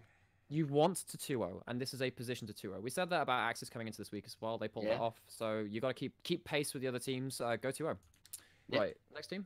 Next team is Burning Core, and Burning Core have been they just need to keep doing what they're doing. Frankly, they've bucked up their ideas. They're starting to get some wins. I know they had an 0-2, but you can slip up. Go back to what you were doing for the last few weeks, because what you were doing beforehand was putting you in a really good spot, and you're right in the middle of contention at the moment. Oh yeah. We My phrasing would be don't get lost in your own hype. Because people like Once are having fantastic early games, and then they're just getting a little bit too excited. How far can I throw this ball? Yeah, a little bit of that, and then like not doing their due diligence around things like if you're going to go and like consistently steal people's jungle, that's great, but please do it with due diligence. You know, make sure your water stuff are in place. Yeah. Because actually, a lot of the early games are fantastic. Yeah, exactly. Yeah, setup I don't mind their mentality. I like the aggressive mindset. Yes, it's been working. They're for not. them. There has been. I think they have a if they don't snowball as well as the Hawks, like we've been saying. But no one quite does, though. No one quite does. But then it's like, okay, what notes can you take from those kind of teams, and close out and set up well? Well, so play more around Ray Farkey, because the man keeps giving you wins when you play slightly around him. They played a game against DFM where they had Darius in a real position to start winning the game, and they just showed they can't play a 1-4 style, which is pretty embarrassing if you're going to play around a Darius, to be honest. Yeah. Like, he has to be playing that kind of thing. So, I don't know. There's some basics they need to do. It's just all set up. It's all set up for them. But, you know, there's hope. There is hope still. There's another 4-4 team, though, as well. Yeah, that's Sengoku. Sengoku are weird for me, because their week was weird. They went 2-0, and I didn't even remember. I thought they went 0-2 at the beginning. Well, that says a lot about kind of how they won those games. Yes, I mean they had the. We're not going to do it again. I'm just going to mention it very quickly. The horrendous V3 game. Yeah, we'll leave it there. But like, what do you do after? Like, their other game was weirdly a win, but and they kind of did decisively win it, but it didn't give that lasting impression where you're like, yeah, they won that one. I think that if they have scaling team comps, they do pretty well on the whole. So they're not great in the mid game, but as long as you draft where your strengths are, you should come out with a good standing in the regular season. But that's not really what they need to do. They need to see if they can do, because obviously now the goal is, I mean, now you're in this pack of all the 4-win teams below DFM. How do you beat DFM, right? Because they have a match against them in week 5, which we haven't seen yet, but it has been played. We don't know the result. I'm like, okay. I mean, normally how do you beat that team? I mean, normally I would say to that, I'd be like, oh, play around Apperman. Apperman is how you normally win these weird, random games where you just kind of are losing it already. Apperman is how you win that game. But Apperman has to play against Ebby, and Ebby's a god. He's crazy. In the LJL, relatively speaking, right? Well, maybe they just draft some magic, come up to something new. Yeah, flip some coins and hope that they come up heads. I think if you can reduce the game to a coin flip against a team where if you played standard would beat you 70% of the time, that's a definite win. Yeah. Yeah, so I think on the whole, just going in terms of general advice and expectations to Sengoku, you're in the top pack. To keep yourself there, you need to find consistent carries. You need to find who you're actually carrying through. Initia1ise has been a very good secondary carry, I think. Yeah, he's been finding some very good number one. Well, he's been trying to be a secondary carry with no primary carry, because he's been playing stuff like MF, which needs a fair amount of setup, and they're not setting up appropriately. Like Blank is randomly dying before a fight, something like that.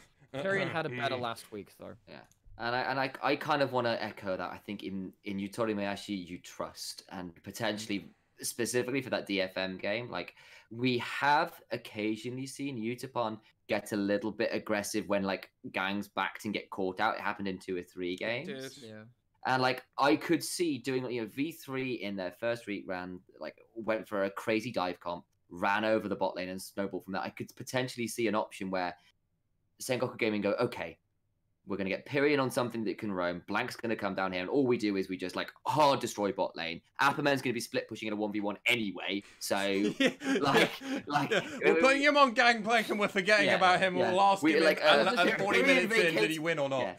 Pyrion vacates mid lane, and they just have Apperman splits off. I was saying this a little while ago, and I think I said this when I hopped into there's an LJL VOD reviewer who does some stuff like after the game's been played. I think his name's Acclaim.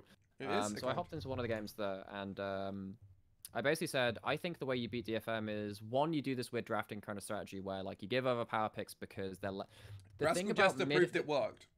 It works to an extent, but they still haven't beaten them yet. Yes. So there's a question mark on it. It definitely shows you can do some stuff, but effectively, Saros and Abby are the giant lane nullifiers, particularly in the LJL. People just like cannot get through these brick walls. So maybe if you give them power picks and then have something prepared for them, you can do something. Sure. If you give them their own unique champion pools, they just they don't tend to suffer.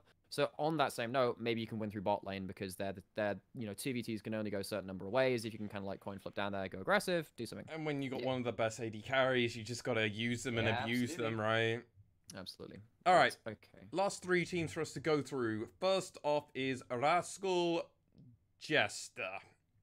Okay. My expectations are they're not going to make playoffs, frankly.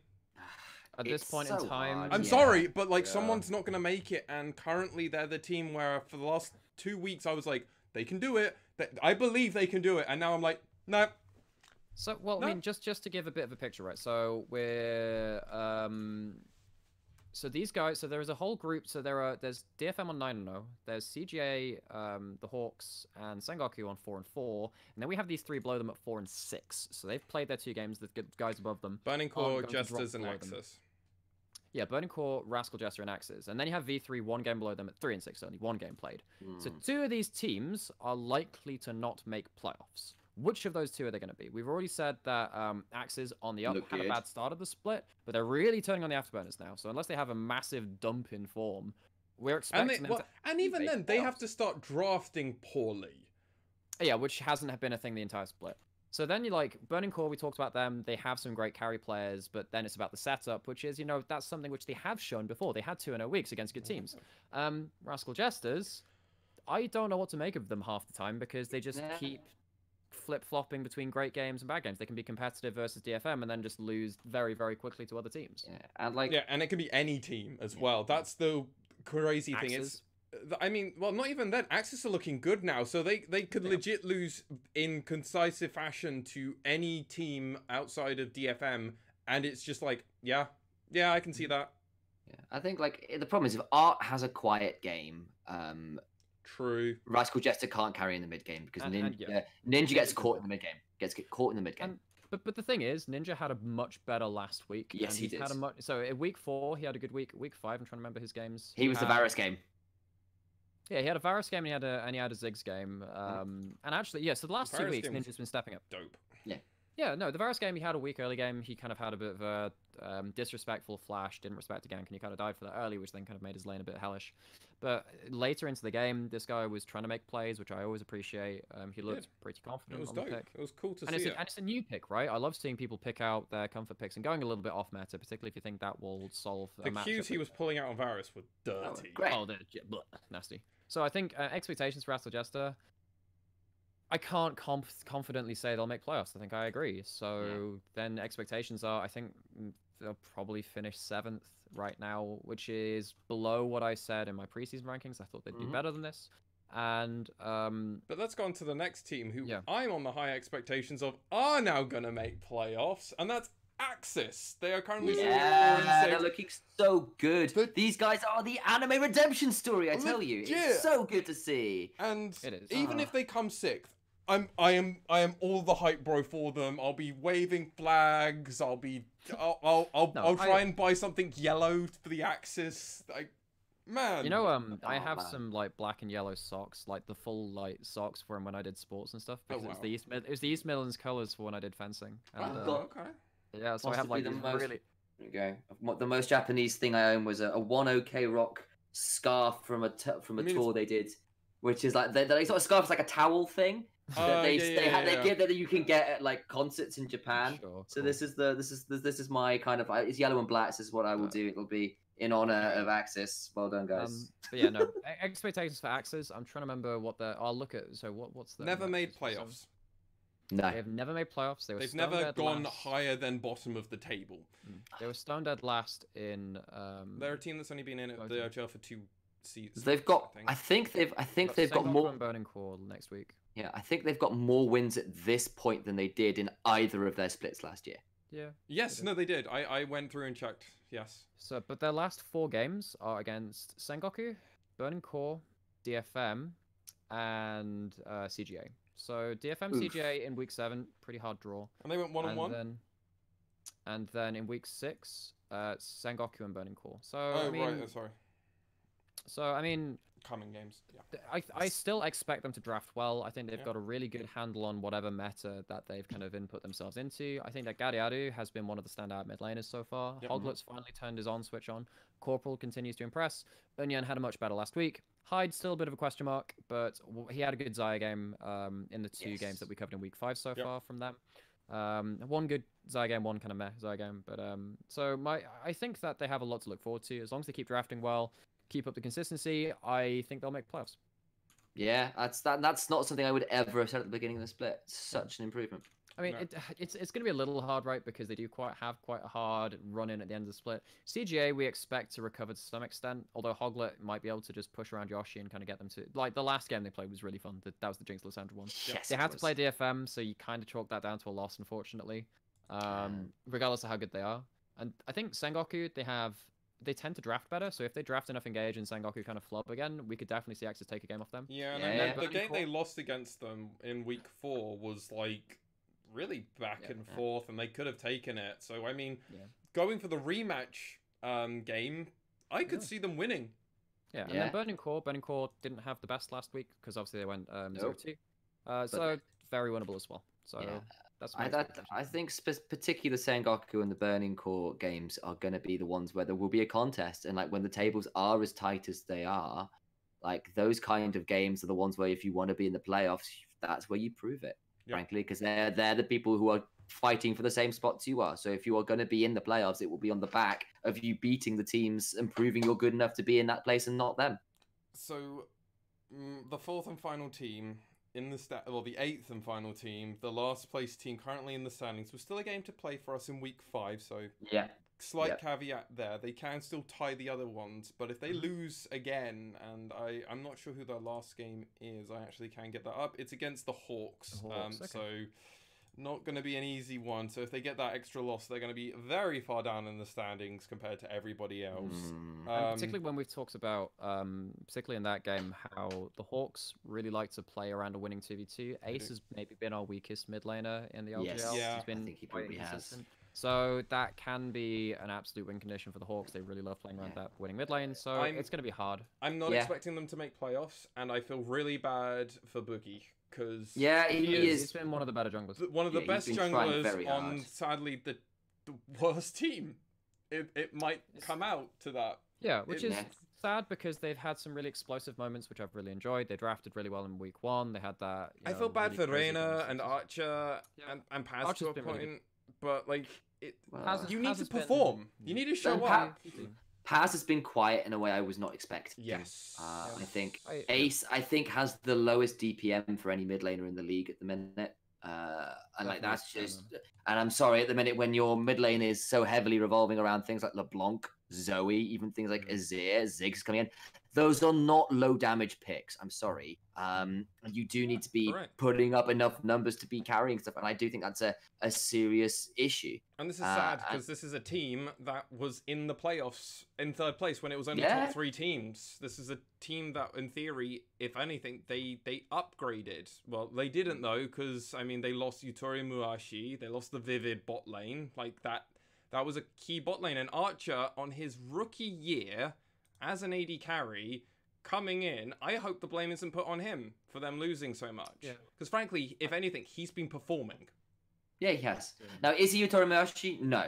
But like, that's a massive. But those are huge to step into. That's like saying, like that's very difficult to do. You know what's really interesting? So Ace has the lowest GPM of any mid laner in the LJL. Archer has the highest GPM of any AD carry. So the gold actually seriously. So Archer has the highest GPM. Congratulations, Archer! Then. And but Ace is like significant. I mean, like Arya has the highest. No surprise there. But like, there's an 80 gold difference between them per minute. Per minute. Oh my days! That's just absurd. But that kind of difference is inexcusable at this level. And again, Ace has pretty low kill participation. Archer has pretty high kill participation, and sometimes that's due to the champions they play, right? But I mean, Ace has played a whole lot of random stuff. He's played a lot of Zoe. That's a priority pick. He's not really making it work too much. Yeah, and that should not be that low on the DPM and GPM. No, it shouldn't. Exactly. Yeah. Who's the first number 1 GPM? Sorry for mid laner again. I missed that. Arya. Oh yeah, yeah. Sorry. That's Arya not surprising. Actually. Yeah. Really? Gary? Yeah, I mean, he's been getting super fed the last couple of weeks though. Okay. Yeah. And I'll also say like people like Seros, right, have also played a lot of things like they play Karma games and things he's like played 2 Karma mid games, so which are a little less. You know what's really surprising for me? That Seros is the 2nd lowest kill participation mid laner. But I guess that's because his solo lanes tend to do pretty well. Yeah, because actually, I think it's also because like a lot of imagine how many kills. Oh, they're actually the team which play the widest style. Style, that's exactly it. They That's can the also reason I say lean it. if they have to lean on 1 or 2 lanes. They are more than happy to just go. Yeah. Yeah, all right, let's just lean on these 2. And It's also worth noting that Seros has the lowest unique champion pick so far. Really? well, but then So I don't he's think also he picked hasn't been, like, Karma, Yeah. Ziggs. He's played like Karma, Ziggs, Heimerdinger, Cassiopeia, Syndra. Yes. And that's about it, right? I mean, that's still 5 champs, and I would not be I wouldn't be surprised if he can't play LeBlanc and Zoe, right? These are champs that Well, have been this is the danger, right? Come international competition, can he only play his weird shit, or can he play the meta? This was the problem. Yeah. This was the problem with Doyenby previous to last season, right? Because he played all the random stuff, which could throw you off your game. But once you start preparing for that and that alone, and like you actually have decent, you just have to find the one trick on solo queue that's good at it, and you just go, yo, dude, can I play against you for 2 days, and then I'll learn the matchup. That's why, like, we saw like a load of pro players learning from Heisendong, right, when Heimerdinger was becoming meta. But if he ever gets checked in his unique counter champion pool, like that is such a danger for DFM. Although admittedly they play around it and they play their different style very well, and they look like they've solved that. If you come up against people who have picks besides Zoe and LeBlanc, which can really tear open these more vulnerable picks, I fear for DFM, not in the LJL but internationally. Maybe. We'll see. Yeah, we'll see. Because again, like because the thing is, we've also seen Doyenby succeed. Like he's a world champion. Exactly. Like, that's the like thing. That's the caveat. It can be done. It can be done. The question is whether Seros is good enough to do it. And I have some hope for DFM. I think they are. Like they play their style really damn well, and they're a relatively versatile team within a certain framework. The problem is like I do want to see them play the meta a little bit sometimes too, just to show that they can. Well, the accepted meta. They play a lot of different stuff, and I'm happy with that. It's just making sure that they cover all their bases. Yeah, that's that's probably a better way of putting it. So, I guess like going back to V3 to round them off, if that's okay. Yeah. I thought we were finished with them anyway. Oh, just go for it. Just to clear my head. Effectively, they moved towards Boogie being a bit more of a role player for the team, being more on the, as I call it, the supporting cast, just kind of like the people that kind of do all the shit around the main carries. But Boogie needs to be the guy to be the main carry. Like this guy, you cannot have this guy on Trundle and Skarner. It's not working for you. Pick something like Echo or Nocturne or whatever, or Talia. I'd love to see that. Just don't put him on the other side. Olaf, for God's sake. And also at this point in the if you're continuing to fail at the style that you're doing at this point in the split, you are not making playoffs. You need to do something significant. Yeah. Put him on something that he can carry on. I'm sure he'll show you what he's made of. Yeah, like get some triage going, some emergency resuscitation. Put the crutch in that is Boogie on carries with some early game agency, and I think you'll see a different result. Like even in the game, like the second game they lost with him on Elise, he looked pretty good on the Elise. It was just the rest of the team was like even fucking struggling around that. Like yeah, it's just something. I mean, I remember he did lose that one Lee Sin game, but that was in a bad draft situation. Yeah, that wasn't his fault though. But like, yeah, exactly. I mean, like, but there is just this thing, right, where Boogie, when he isn't kind of in control of the jungle, means the rest of his team are very aimless. Even when he was on the Elise versus, I'm gonna mention it again. Oh no, that was the Axiz game. Yeah, this isn't that game. Yeah, he went like 3-1 and 10 or something. He did really well on his Elise. Yeah. He very nearly tore open the game again. Like he was the guy who was trying to make plays against the run. He finds the plays. Very nearly did that. Like that was the game end with 100 goal difference apart. Like that game ended literally with 100 goals. Like, let me go find some player stats for jungle. Let me just have a look at that thing. But like GPM, like Boogie's second in GPM, once is first. Who was first? That was once from Burning Core. Yeah, I'm not surprised there. You look at KDA, he's second only to Steel, and he's on one of the biggest. He's definitely one of the more important people there. He's actually pretty low in his kill participation, but I mean, he's doing a lot because he takes all the kills.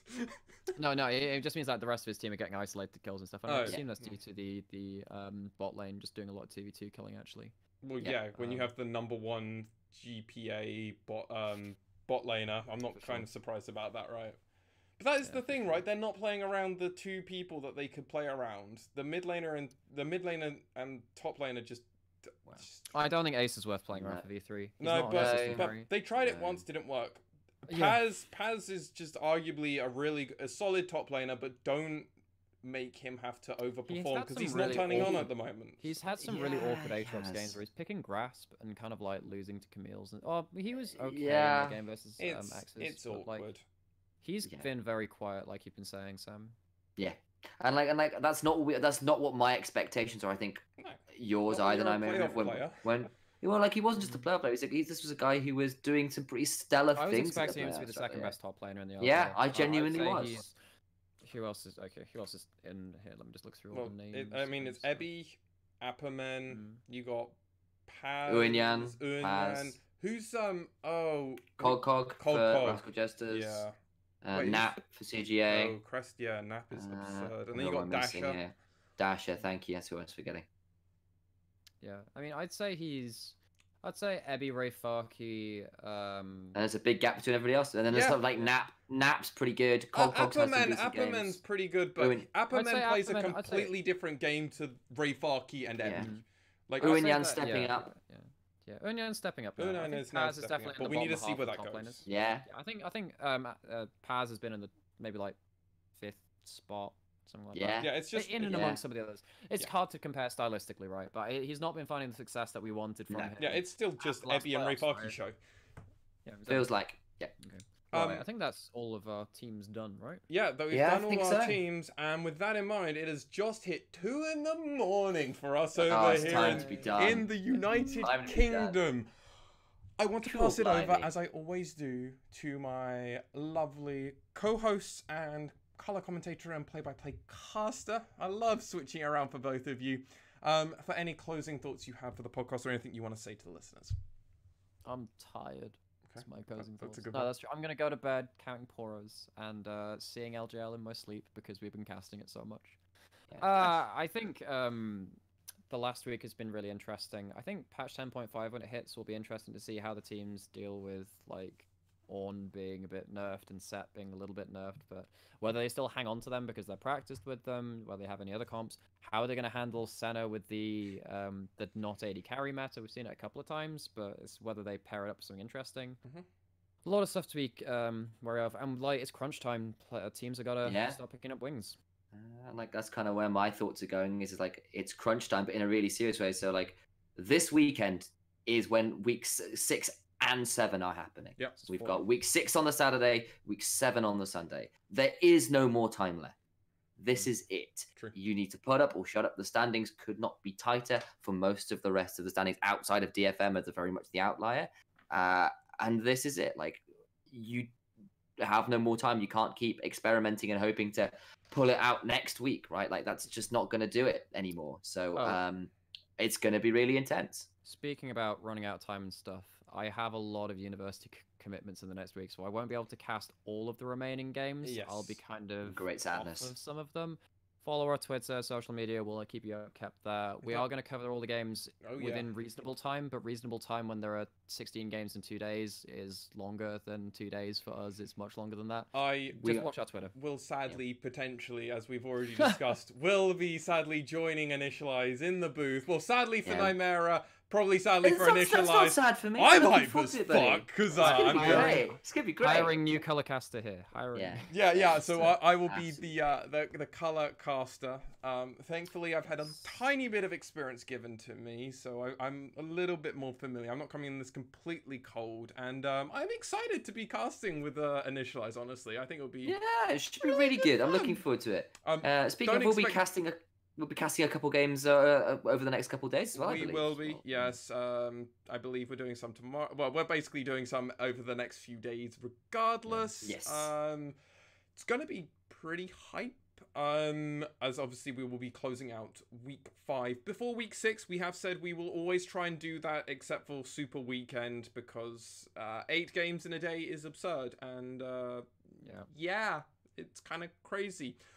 But with that in mind, I'm going to very quickly go through the things I always have to do at the end of the podcast. We are the LJL Officially Unofficial. We have absolutely nothing to do with Riot Games, and everything we are saying is absolutely our own opinions, and also does not represent the LJL Officially Unofficial brand itself.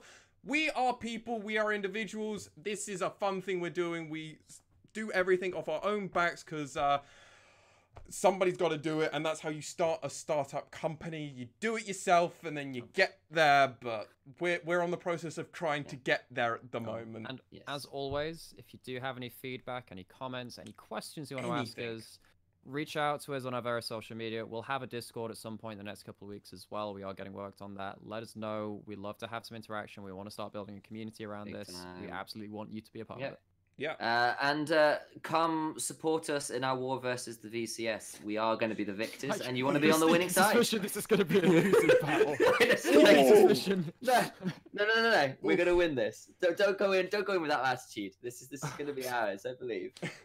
But damn my rational thought. God, trying to control these two at this time in the morning is like trolling 2-year-olds on like a sugar rush. But Mom. Never call me that again. Seriously. That is the last. I have gone by many names, and you've called me many. Wait. I could many names, Sam. I have one up it. I have. Onichi-1. Oh no, he's done it. See, that's less weird to me. See, that's less weird. Mum, that's the next level. Like, I can play the whole lolly little sister, except I'm taller than both of you. But I could totally. I mean, with some makeup, I could be adorable as fuck. But like, We already know that. I've got to say, I've seen you with a blonde wig. It's looking good, man. I mean, maybe I should now do the whole MILF kind of thing and see if I can fulfill Sam's fantasy. Maybe that's the They next made a one. whole anime out of that like last season, so it's possible. What anime? weird desires are you like imprinting onto me, man? I mean, it's just what I do. It's my I know charm. I know where like there are certain stereotypes associated with like the people casting Japanese League, but we don't need that. Don't do that. Dude, I've got like my weeb shit here. I've got my Poro plushie. I'm weebing out here. Degenerates abound. I mean, you've literally said you had a one OK rock or one I do. rock They're great. scarf from when you were in Japan. So if anyone's a It's- true they're great. otaku here, it's gonna be. I'd like. Taka is a great singer. It's a great band. I won't back down on that one. Anyway, Fight me. I have been Alex, otherwise known as Lexi. Thank you so much for listening. I have, of course, been joined by the illustrious Initia1ise, otherwise Sam Hapgood, and the glamorous Alex Hapgood, otherwise known as Nymaera. Thank you so much for listening and or watching. You can find our podcast on every audio platform out there. I recently did a complete sweep and made sure even more platforms were out there. So if you can't find one, get in contact with me. I will get it on there as fast as I can, within reason, obviously, depending on providers. But thank you so much for watching. It's been lovely having you, and have a wonderful rest of your day.